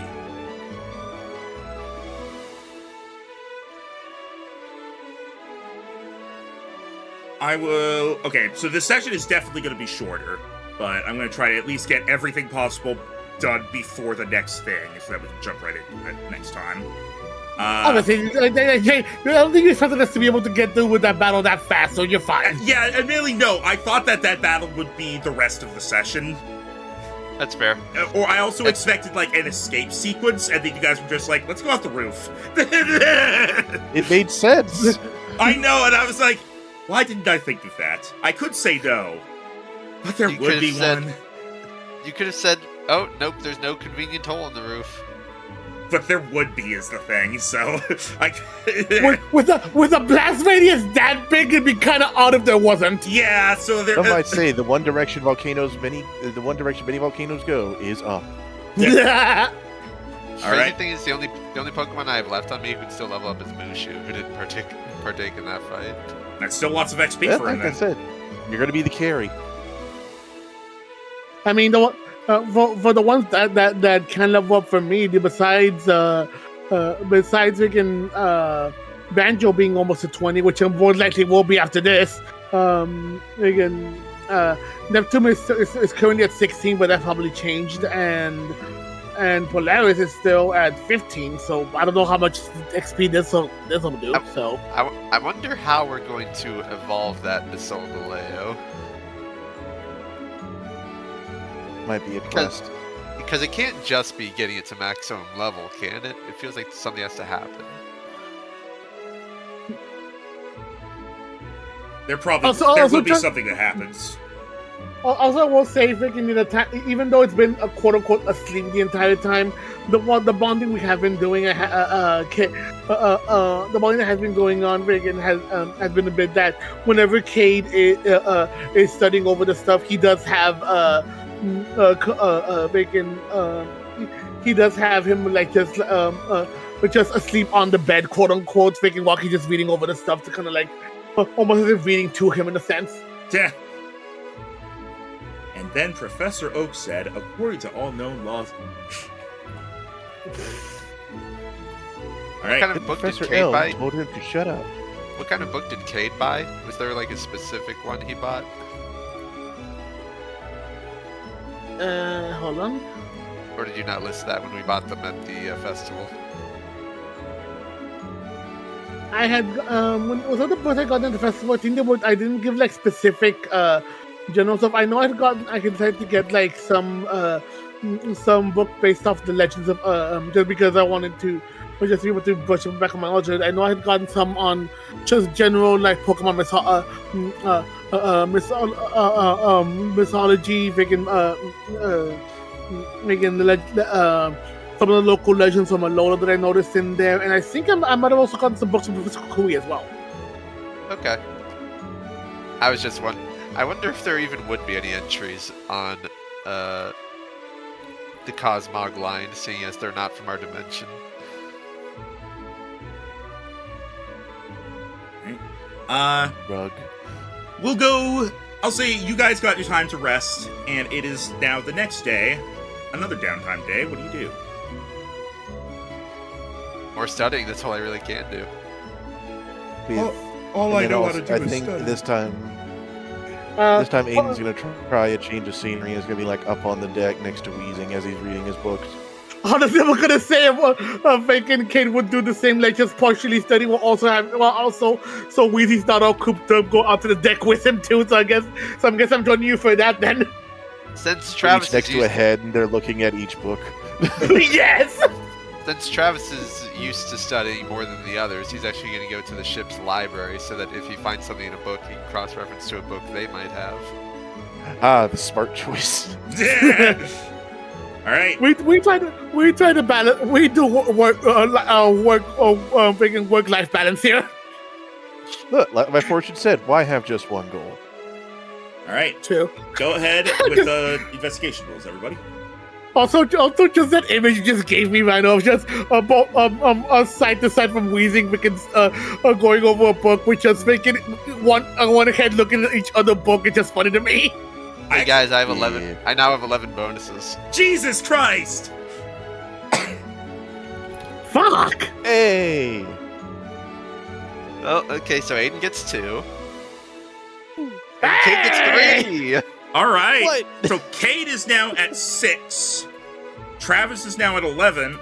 And Aiden is now at 4. Hooray! Also, I saw a thing recently that was talking about how there's a guy who, the two like halves of his brain were not connected, but they learned things like at the same time as he grew up, so he was still able to more or less function. And as a result, he was able to like move his eyes in 2 different directions and read both pages of a book at the same time.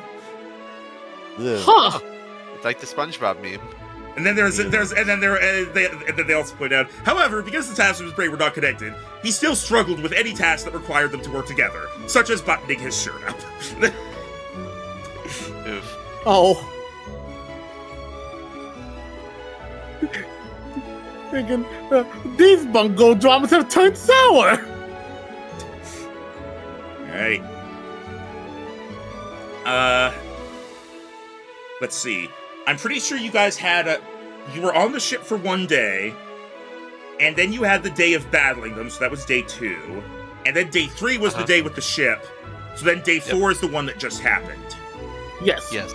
Okay. How many? We still have a couple days till Unova. Alright.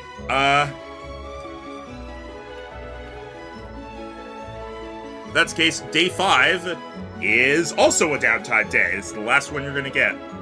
On the ship here. Okay, so I get 2 more, so I end with 13 bonuses. Damn. Jero, every time we've done a real life quiz game, you're always the one with the most points, so you have the edge. Hey, I'm getting better. Yep, so you got Except another 2. You're at 6. We only tied the one time because you risked too many points and got it wrong. Yeah. Alright. Assuming you're also studying Cade. Yeah, I would. Alright, make another roll. If you need a pad for time later, Max, I can present the project Aiden's been working on. I will probably do that, yeah. Alright, so... I guess we had a group study session that day because we all got about the same. Yep, Cade is in Your total... thoughts, Professor Wheezing? Professor Wheezing is... how would Wheezing wear glasses? Max! Would it wear pants like this, or...? Max, instead of 2 pairs of glasses, 4 monocles. Perfect! In fact, there's a 5th monocle on the little nub that's like, but it doesn't have eyes. He's trying. Oh. Alright, so, Cade has 8 quiz bonuses, Aiden has 6, and Travis has 13. God damn. And... I do not regret at all investing in intelligence as my main stat this campaign. Yeah, you've done well. Why would you? Alright. Well, I think why would you regret that, I mean? Normally in regular D&D, intelligence is not very good unless you're a wizard. Yeah, normally in regular D&D, intelligence and strength are the de facto dump stats. You only bother with intelligence if you're a wizard, and you only bother with strength if you're a strength-based fighter or barbarian, or maybe paladin. Because dexterity is your AC, constitution is your health, wisdom is, like, the most Perception. Perception and, like, the most common spellcasting thing, and charisma is how you talk to people. Yeah, strength is also can be good if you're just like, I want to wear the heavy armor. Yeah, charisma can be a dump stat if you metagame and let the one person with a good charisma do all the talking. I remember I had my previous character who had like 8 intelligence, and I was like, she's a warlock. She is very powerful, but also very stupid. She is basically what would happen if the dumb muscle archetype was magical instead of muscular. She was funny. I still love like having her like say stupid stuff like which way is left, and you guys don't know if she's joking or not. But yeah, being intelligent in this setting is pretty good because it lets you know stuff about Pokemon and general wilderness and stuff like that. Yeah, I'm gonna be. Yeah, I thought I was okay specializing in wisdom, and then someone got a cape. I'm generally gonna be making sure that in campaign 2, all this. You are never letting that go, are you? Are you ever letting the cape go, Jero? I didn't think so. It was a gift. And a curse. I know, it's understood, but it's also why I have Well, a curse for someone, that's for sure. pursue. All right, but yeah, Aiden, go ahead. Return the cape or something like that would be freaking that would be Kate to freaking end if he tried to steal the cape. All right, Kate, I'm giving you a reroll, and Aiden, go ahead with your thing, I guess. Yay. 'Cause I think that'd be a good way to. All right, so We take that reroll for next time. We might be ending soon. Yeah. I mean, yeah, it'll that's still fine. carry over. Things. The only ones that don't carry over are the ones you get at the start of the session. Okay. all right, so Aiden had bought our crafting supplies way back when we first turned in our masked fellows to get unchained, and he's been working on some stuff. So I think one morning, as we all get up, Aiden is going to bring out presents. So to Cade, he is going to present him, and you're going to forgive me as I don't have visual representations of these. You're going to Believe it or forgive not, me. most of these don't exist. So if you know the sort of Caesar-esque leaf crown thing, I forget the name for it, but you know, the sort of, it goes to either side of your head and it points slightly upward. Yeah. He has made that for you, but it's laurel Haxorus's wreath. blades. Laurel wreath. Yeah, it's a laurel wreath of Haxorus's blades. Oh wow. Yeah, You get- that. Yeah. Kate would look at that surprise and go like, "How did you even come up with making this?" I see Razor a lot.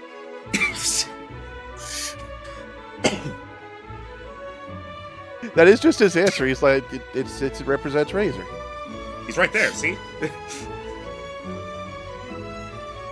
Yeah, I do feel that last adventure, Razor would be a little bit extra clingy towards Kate, having seen him get hurt. Yeah. Buddy, I'm fine. You don't have to help me the entire time. Hacks. He just Yes, I he just do. like has his he just has like he just like does some like by human. And then for Travis, By the way, this laurel wreath costs you 1 cape. for nah. You were considering that for a second there. No, I just said no. For Travis, he is going to present him. I know this is a little bit of a classic thing, but I'll be honest, I don't know what is a better representation of your starter. As he gives you the Aegis Slash scarf. It is as dramatic and anime billowy as you want it to be. Oh wow, nice. Thanks. Glad you like it. A scarf. Yeah. It's very fitting because I think like years ago, Rhino bought me a Hodeg scarf for Christmas one year. I believe I did, Nice. yes. Yeah, I still have it. I just don't wear it because I don't go outside. Fair. It's there if I need it.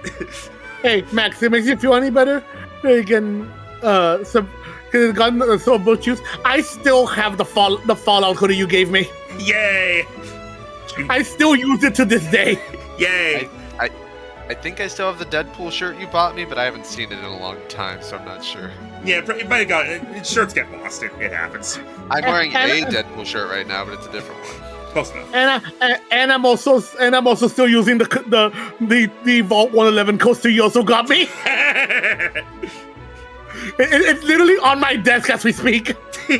No, I still have the dog meat plushie you sent me, and the Monster Hunter World Scoutfly cage. I actually forgot I sent you that. I thought I considered it and decided against it. I forgot. I still have your spare Joy-Cons you sent me. They started drifting too. I have all these gifts. Max, I have these gifts you sent me. Max, I have your leftovers. Well, and I don't even use them anymore because they started drifting too. Yeah, I mean, they lasted a while at least.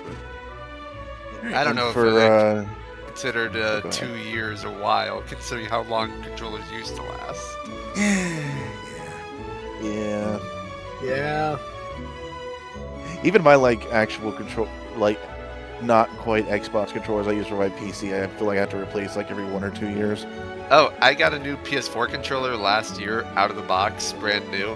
I noticed about a couple weeks ago that the R2 button was misaligned, and now it crunches when I press it. Yeah. And that's how you know Nintendo's not the only one to screw up with their controllers. They're just the one people talk about the most. Yeah. And then for the last one, because he did make one for himself, although he presented to Dewdrop, strangely enough, just for her approval. Here you go, B. Thank you, B.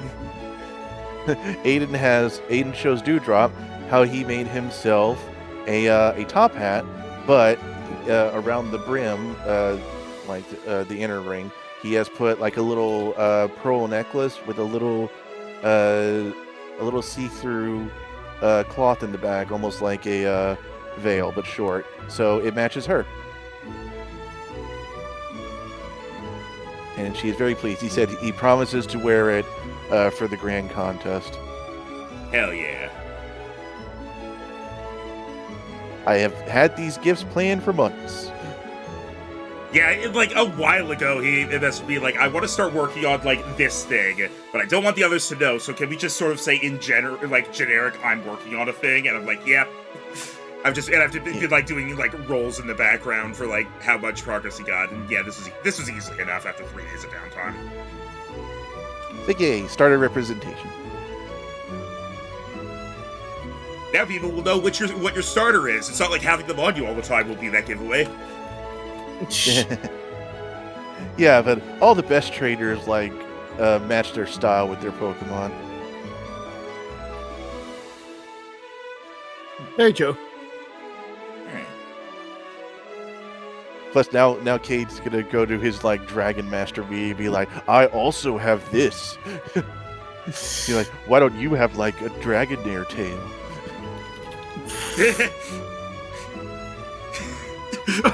Oh God, no! Oh no! I don't know if I want to say that. All right. I am scared to know now. Is that scared in a I don't want to know, or scared in a I want to know, but I will likely regret it?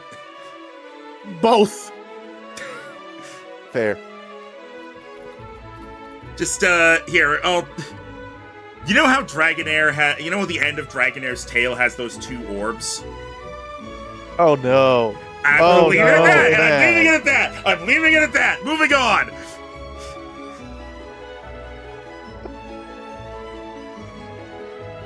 Anyway, so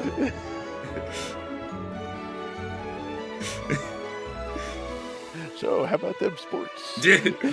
as the boat continued on, the storm went away pretty quickly. It seems like it was not I'll just say you guys generally come to the conclusion that it was essentially caused by Volcanion essentially having a powered up rain dance, was basically the best way to put it. And the ship has kind of been drifting around with it stuck in there, and it being there is kind of what held the ship up. But now that now that you knocked it out and it fell over and the ship is destroyed, now it and the Pokemon that were inside are free. Right. Guess we got some answers. I'm just saying that's what you guys would come up with and believe to be the case, and it is the case. I didn't know how else to have you discover it with all the stuff I had deleted. That's fair enough. That's fair. And again, not your fault. Literally rolled 20 being a dumb. Yeah. All right. And that means on day 6, of your trip begins.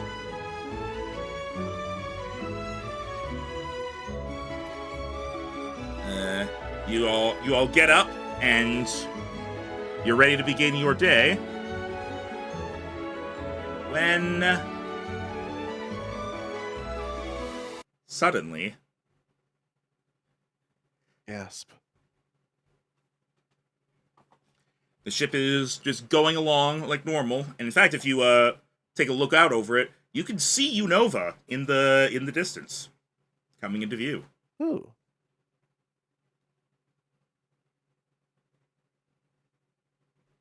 Hey, I think we're getting close. Huh? Oh, wow, yeah, there it is. Man, I never got to see it from this angle before. You doing okay? Yeah, we'll figure it out. If we can survive all these legendary Pokemon, both in our dreams and in real life, I hope I can survive my parents. You got this. You're a better person than you were when you were younger. In many ways. You're not going at it alone. Yeah. I'm just still wondering about that dream Marshadow showed me about the house on the island. Something we can look into. Got a bunch of things to do while we're here. That's for sure. Everyone roll perception. Okay.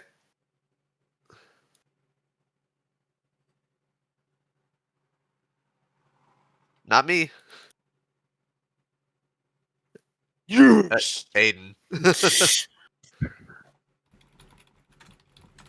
I did do a fist pump. Good.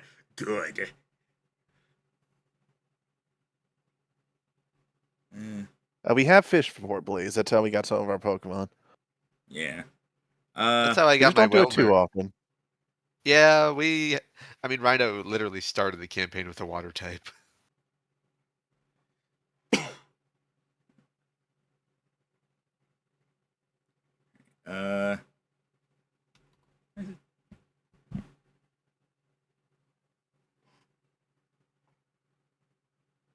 Okay.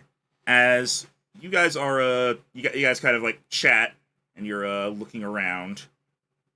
You see, like in the sky, there are a lot of like bird Pokemon flying about. You're getting a little closer to shore, so you're now starting to see like Wingull and whatnot. All right, just trying to.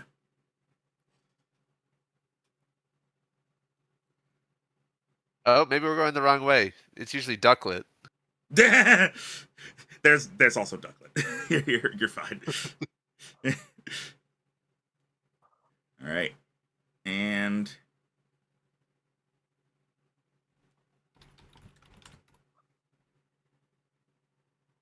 where's the... God, I can't find the music that I want, and I hate that. Yeah, this is probably it. As you are looking up at in the sky, you see like a few like flying shadows from like the different bird Pokemon flying about. Cade and Aiden, Aiden, I'll just say Aiden, because he deserves this. You see one of the kind of like flying shadows. You pause for a moment. It looks differently shaped. Then you realize, oh no, that's in a different direction. As you see a kind of a flying shadow. It seems like, whatever that is, it's not like a Wingull. It's just very far away and big. And it's getting bigger. Aiden, what are you staring at? Something I think might be approaching us, or at least it's going to pass by. He gets out his phone. Do you think anyone else lives as exciting lives as we do? Yeah, what life Maybe. isn't exciting if you think of it in comparison to many things. As you guys are discussing this, you look up again, and oh, there's something coming out of that shadow. Oh, that's a bright light. Huh? Oh, that's a beam. As a Uh-oh, hyper brace beam yourselves. collides with the ship. Why? What the heck?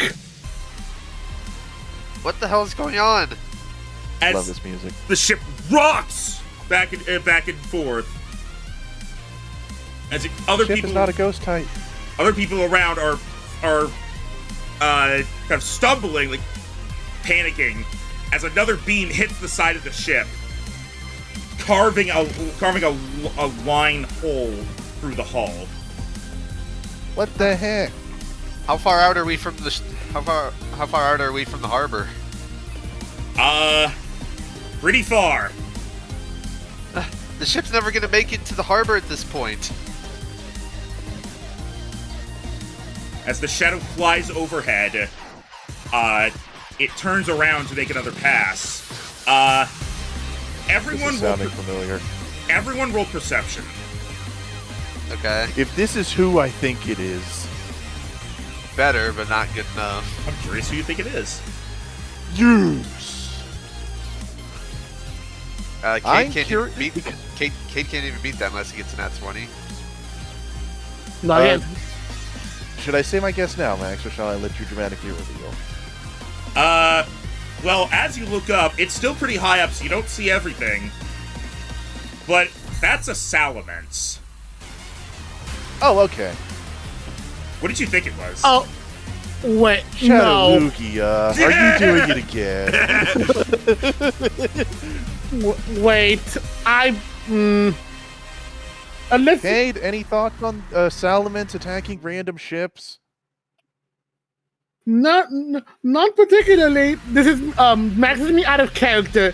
If you brought her into this, A normal salamence wouldn't be out this far from the land, and it doesn't attack something like this. Yeah, we're not even an important ship. We're a cruise liner. That can't be a wild salamence. It has to belong to someone. Is it Mega? You can't tell. You don't think so. also, you said that did it fire both beams or just one? Because you said that one rocked the ship down the side, making. It has fired 2 beams so far, Okay, so and it is now firing a 3rd beam that tears Oh, what the across the deck. Ugh. jeez. It's gonna be hard to repair all this if it keeps going. Should we fly up after it? Probably a good idea, at least so it stops shooting the ship. Assuming it's How do we know already a it's lost up to- cause. But we don't know if it's after us or someone in the ship specifically. Oh, we'll find out, won't we?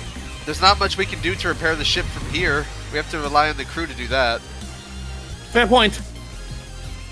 All right, come on out, Paul. We're in for a big one this time. Let's go, Reverb. Apollo, let's go. And as you get ready to fly, you look up and you see the salamence is flying away now. What? Coward. Huh?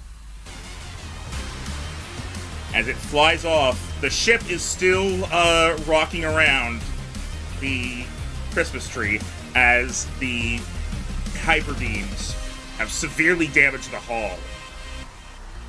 Alright, come on. If it's gonna lead, then as long as we keep an eye out for it coming back, so we can maybe intercept, we can go see what we could do to help. Okay, I'm not sure what the Pokemon I brought can do to help, but we should at least see. Aiden's gonna bring out Dewdrop, Sterling, and Bismuth.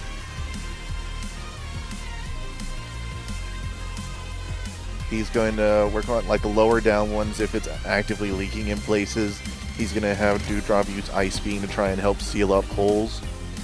For Bismuth, he's going to have them try and like the areas where the ship is thick, but it's just like almost like ragged edges. He's going to try and like use him to almost degrade the metal to try and smooth it back out.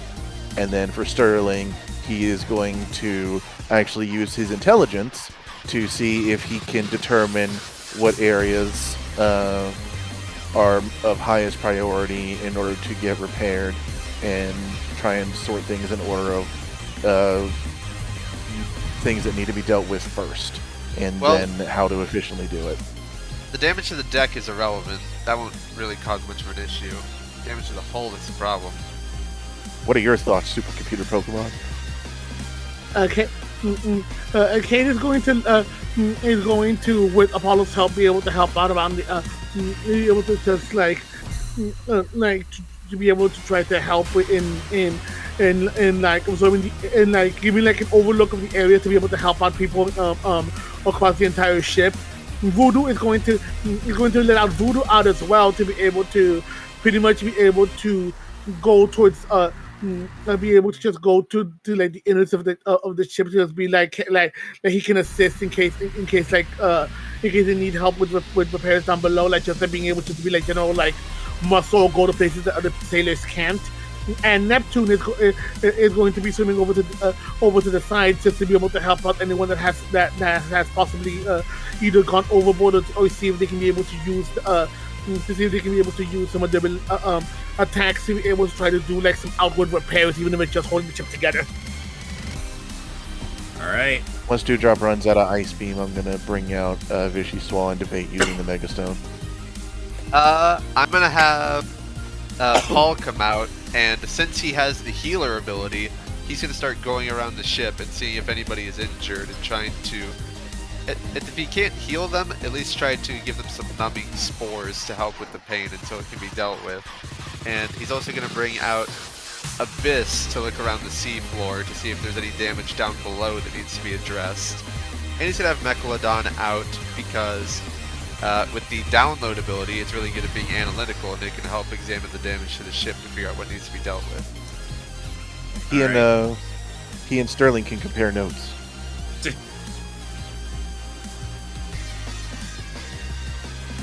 All right. As you're working on, well, Kate, what do you do? Okay. Again, after that, Kate is going to be while he's helping coordinate his own Pokemon to help out. He's going to be going around with also being able to like help either like help passengers that are in trouble and be able to just be and also be able to if need be able to help out the sailors as well with what he can with ship repairs, even possibly like helping out with technological stuff because of his hacker abilities. All right.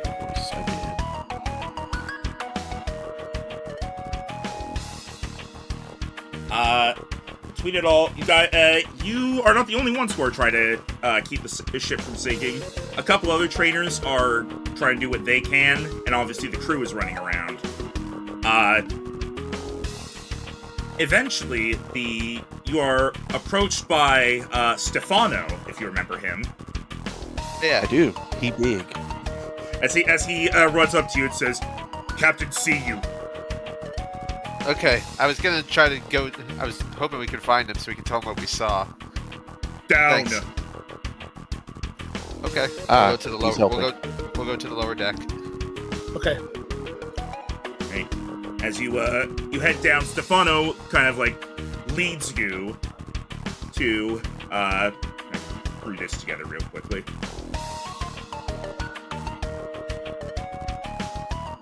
The tank that Oh, his Electros. It's probably keeping the generators going through the damage. Yep. As you are led to the seems to be the engine room. Good. You three are all right. So far, we don't think anyone is injured. Yeah, we're having some of our Pokemon go around the ship to try to help as best we can. We saw Salamence in the sky just blast us before running off. So that's what it was. Yeah, it was really random, but also targeted. Yeah, you probably know as well as we do that there's no reason for a wild Salamence to be out here, let alone attack people. Especially on just a cruise ship, not like some grudge they have against a ship. Well, as far as we can tell, the ship shouldn't be sinking anytime soon, but we're not going to make it to Lumios. Like at all? We don't have time. Oh. We're approaching Unova from the east. Well, yeah, we're not going to go to Lumios because we're not going to Kalos. Sorry, not Lumios. Frickin' Castelia? Castelia, that one. Sorry. If you can believe it, I'm used to Legend ZA. No shit. Yeah. We're approaching Unova from the east. Castelia's at the south. We'd be going around the island to get there. Right now, we can't afford to do that. So I'm gonna try to get us an emergency landing at Undella Town. Can you send out an SOS to the people back at the harbor to get some rescue ships coming towards us? I can try, but they're gonna want to know what happened, and if I tell them there's a salamence around here destroying things, it's going to make it hard for them to arrange anything. That's fair. You don't think this is... King Plasma's not still around. They wouldn't have done this. From what you said, they wanted to help in they said that the whole goal was to liberate Pokemon. What would destroying a cruise down have to do with that? I don't know. What would stealing artifacts from a museum have to do with that? Good point. We know definitely wasn't a wild settlement, but we still don't know who or what could have caused this. Our best bet would be again, Captain. Are you able? It's risky, but I would definitely recommend to see if you're able to go ahead and call them out to be able to get repairs. I think what we're going to do is we're going to try to see if we can get some other trainers as well to help out to see if we can be able to help guide the ship in case that settlement comes back. I'll see what I can do. I don't think I'll be able to radio in for any help from Castelia with how far away they are. I think we can get here in time, but there should be some ships at Undella that can come out to meet us part way. Alright, yeah, we'll go see about getting some rescue ships and escorting them to make sure Salamence doesn't cause any more trouble. Thank you. And we can definitely have some of our Pokemon able to help out too. And considering we saw some trainers helping out too, we might be able to lend some of their Pokemon to be able to help out too with making sure everyone is able to get to port safety. Good. Thank you. That was a trainer's Pokemon, and that means we've got a big problem of a terrorist level. If it was a wild Pokemon, we're going to need to get the local ranger branch involved before it attacks anyone else. Well, right now, let's just worry about making sure we don't drown, okay? Fair enough. Got it.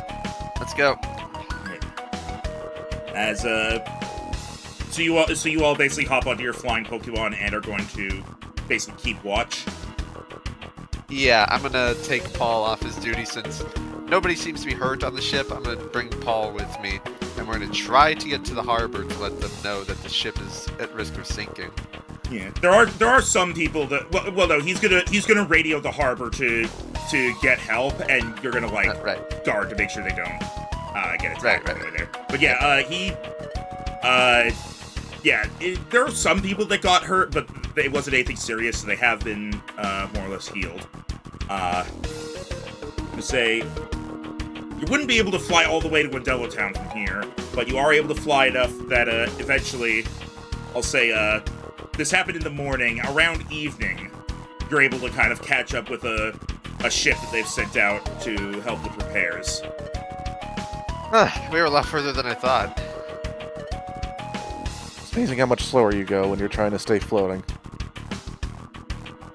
Also, ships are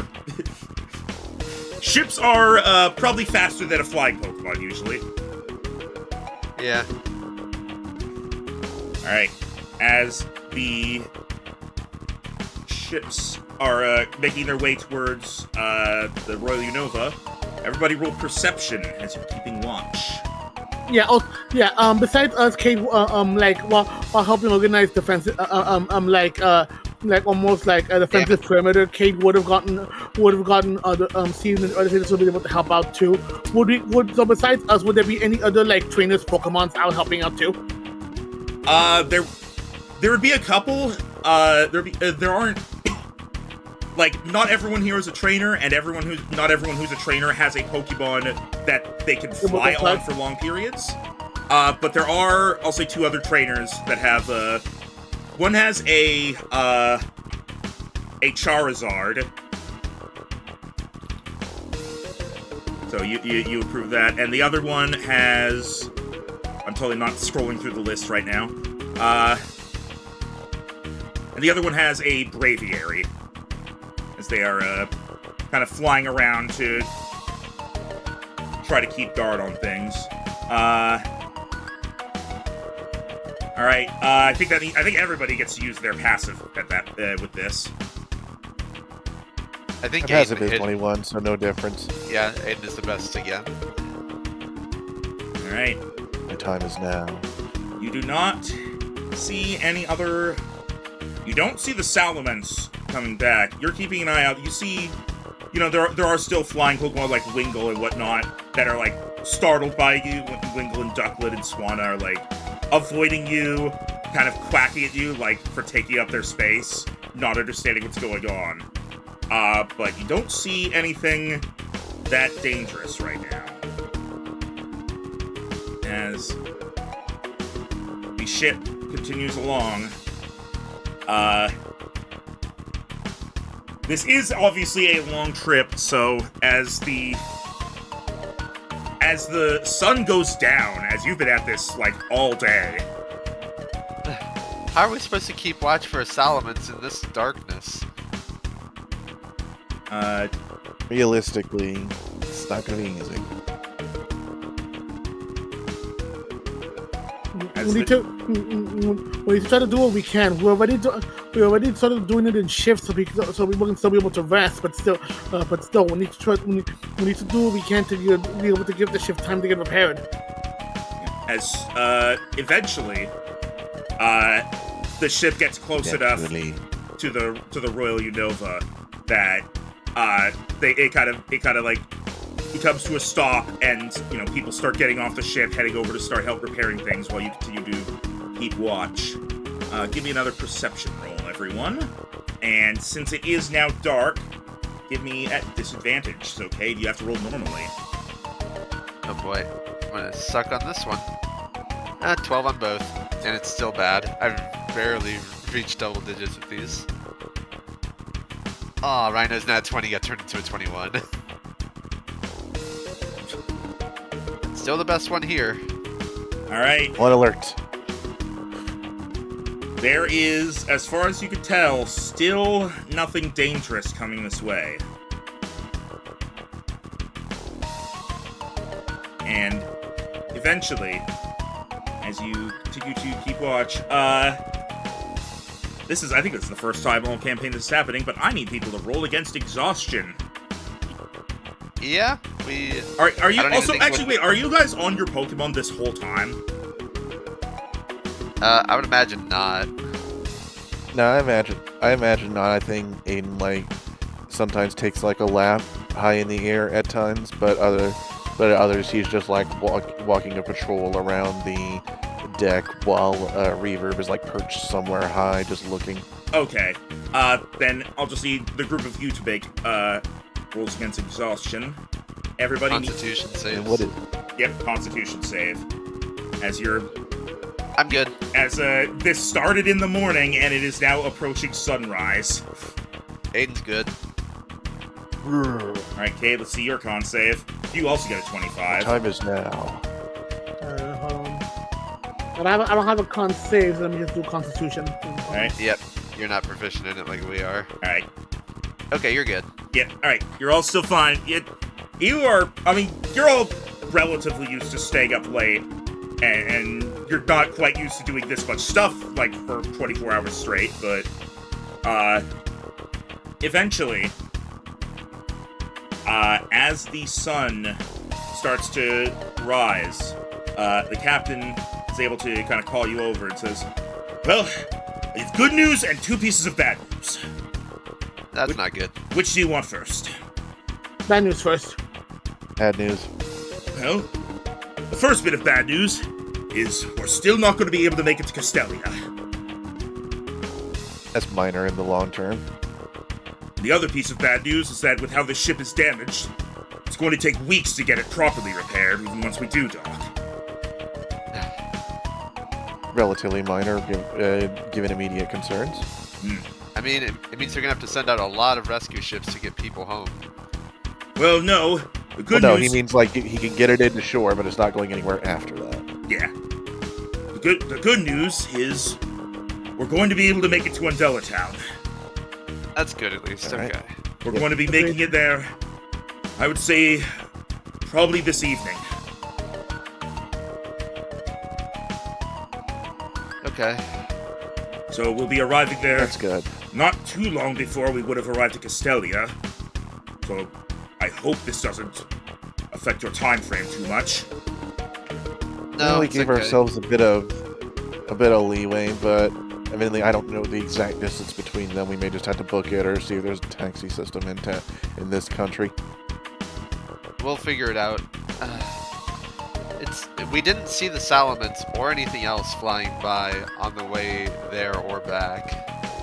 Yeah, definitely gonna need to file a report on that. Strange. It just attacked and then left. It didn't even try to stop the repair ships or anything. Almost as if they didn't want us to end up in Undella Town in the first place. How would they know we were going to be on the ship, or did they just want no one ending up there? I'm worried.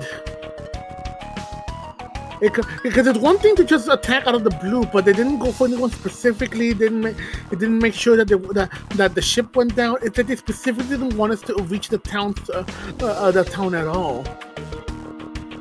You don't think the town itself could be under siege, do you? At least not right now. Not if they were willing to send boats out to help us. But this No, is but definitely... the boats that the boats that are being sent out to us aren't from Undella Town. They're from a different one, right? they're from Undella, I'm pretty sure. The ones that were Macking? sent, the repair ships that were sent were from Undella. So they were. But what was this? I keep getting the cities mixed up. What's the city we're trying to get to? Castelia. You know what? Here, Castelia. hang on. Just also- think ice cream. This thankfully was easy to. Well, Gerald hasn't played Gen 5. Oh, What?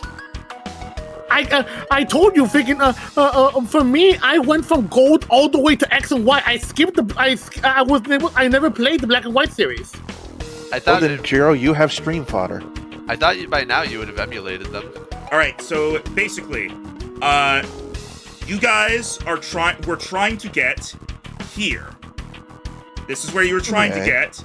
The quiz competition is here, Yeah, and you are going to end up here. we're on the complete opposite side of the region from the town Yeah, we actually so- have to get to.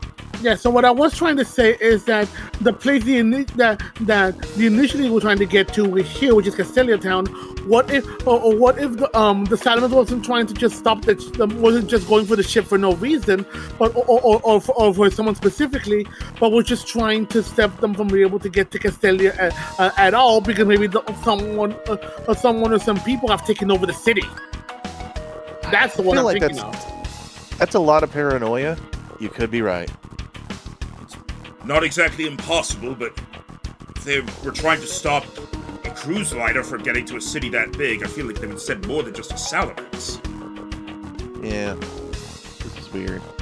Yeah. Could there really be someone trying to specifically sabotage the quiz contest because they knew a lot of tourists would be coming into town for it? I doubt it. Really random. There are people from... Well, I guess this wouldn't be the captain saying it, but you know there are people from, like, all the regions and mostly Unova participating in that contest. So... Really weird. Alright. But it's so just the pattern of attack that still has me confused. They wanted to slow the ship down, but they didn't try to, thankfully, go for any casualty stuff, for any rescue things. They specifically was trying to slow down the approach of the ship to town and have it not either arrive the town late or not be able to arrive to Castelia at all. What's the motive here? I guess we won't figure it out till later, if at all. Yeah. We just have to make sure this ship reaches the harbor, and then we can start figuring out a plan. Yeah. Good idea. Alright. We'll say we definitely will need a ship because there's no route that takes us from Castelia to where the kids, or there's no route at all that leads to where the contest is being held. But ship activity might be closed down for a while due to the threat of attack. Yeah, maybe they have air taxis here? I don't know. As time passes and the ship, it's a lot less steady, but the ship is continuing along, and the repair ship is kind of going alongside it, almost as an escort. And eventually,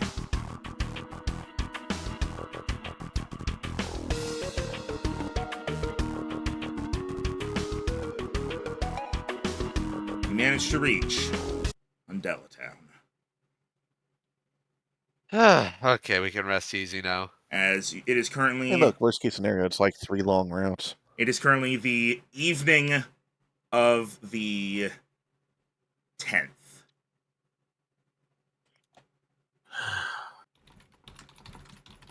We only have a few days until the contest. There we go. Yeah, we're gonna have to get moving. We don't have time to stop for anything. That's a shame. I specifically wanted us to leave with enough time to... I suppose we could always enjoy the time after. We have, like, so much time after the contest is over. True. But we'll have to look into that weird island and stuff later. Alright. So I assume once you guys reach Undella Town, you're going to be heading to the Pokemon Center. Yeah. Yeah, pretty much. Alright. As you dock at Undella Town, the captain... I'm going to say, so you're trying to get to Verbank then? Yep. And there's no easy way to get there without a boat. Well, I would suggest go through... Here, hang on. He'll kind of point on a map for you. If you go this way, go down, south, then that should... Keep going that way, you should be able to make your way to Nimbasa City, and from there, you can likely get a plane ride to Verbank. Or if not a plane, just some sort of ride from there. Alright. We'll see what we can do. Thanks. It'll be tough. Thank you for your help. Just be careful. You as well. It's a shame we have to go right through Nimbasa and we have no time to stop. They have all the best events there. There's something to do after. We'll have plenty of time. Yep. You can look. Goes over to look at the at a certain to our wheezing companion. Well, buddy, a bit rocky, but we got you the show that we wanted. Hopefully you'll be able to find a good a place for you to be able to rest out here. Wheezing! It nods and thanks. As, trying to see what I guess it already gave you a Mega Stone, so I was trying to see if, like... Nah, it's okay. Okay. Alright. Aiden hugs it.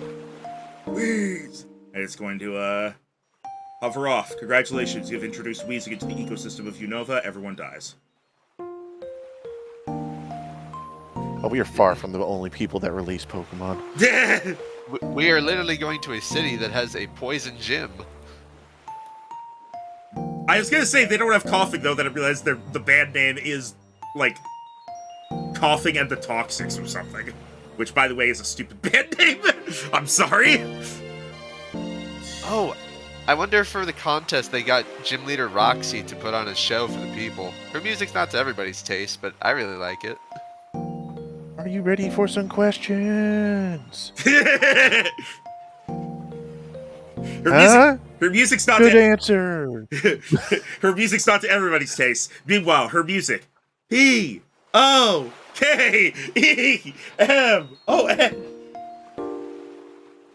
Alright. As you all, head to the Pokemon Center for the night. Jero's gone. I'm here. Says you left to roll 20. It's fine. We're wrapping up anyway. As as you all kind of settle in at the Pokemon Center to get some rest. Tomorrow, the 11th, is when you're going to have to begin your travel and figure out how to get to Burbank City. Figure out how to cross all of Unova in 3 days. Oh, man.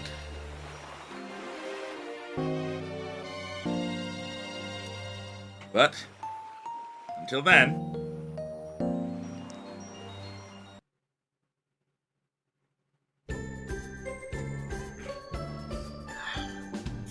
I was expecting some sort of broadcast or something to be like, oh, wow, damn it. This just in, Unova's exploded.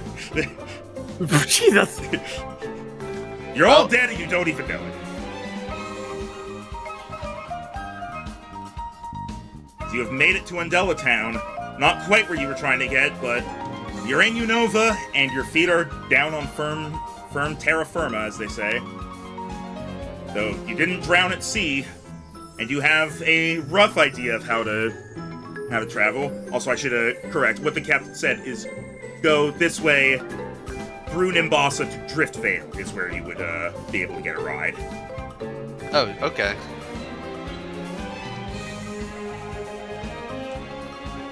Just to clarify. But alright. Will you be able to make it through that much space in that little time? Find out. See you next time.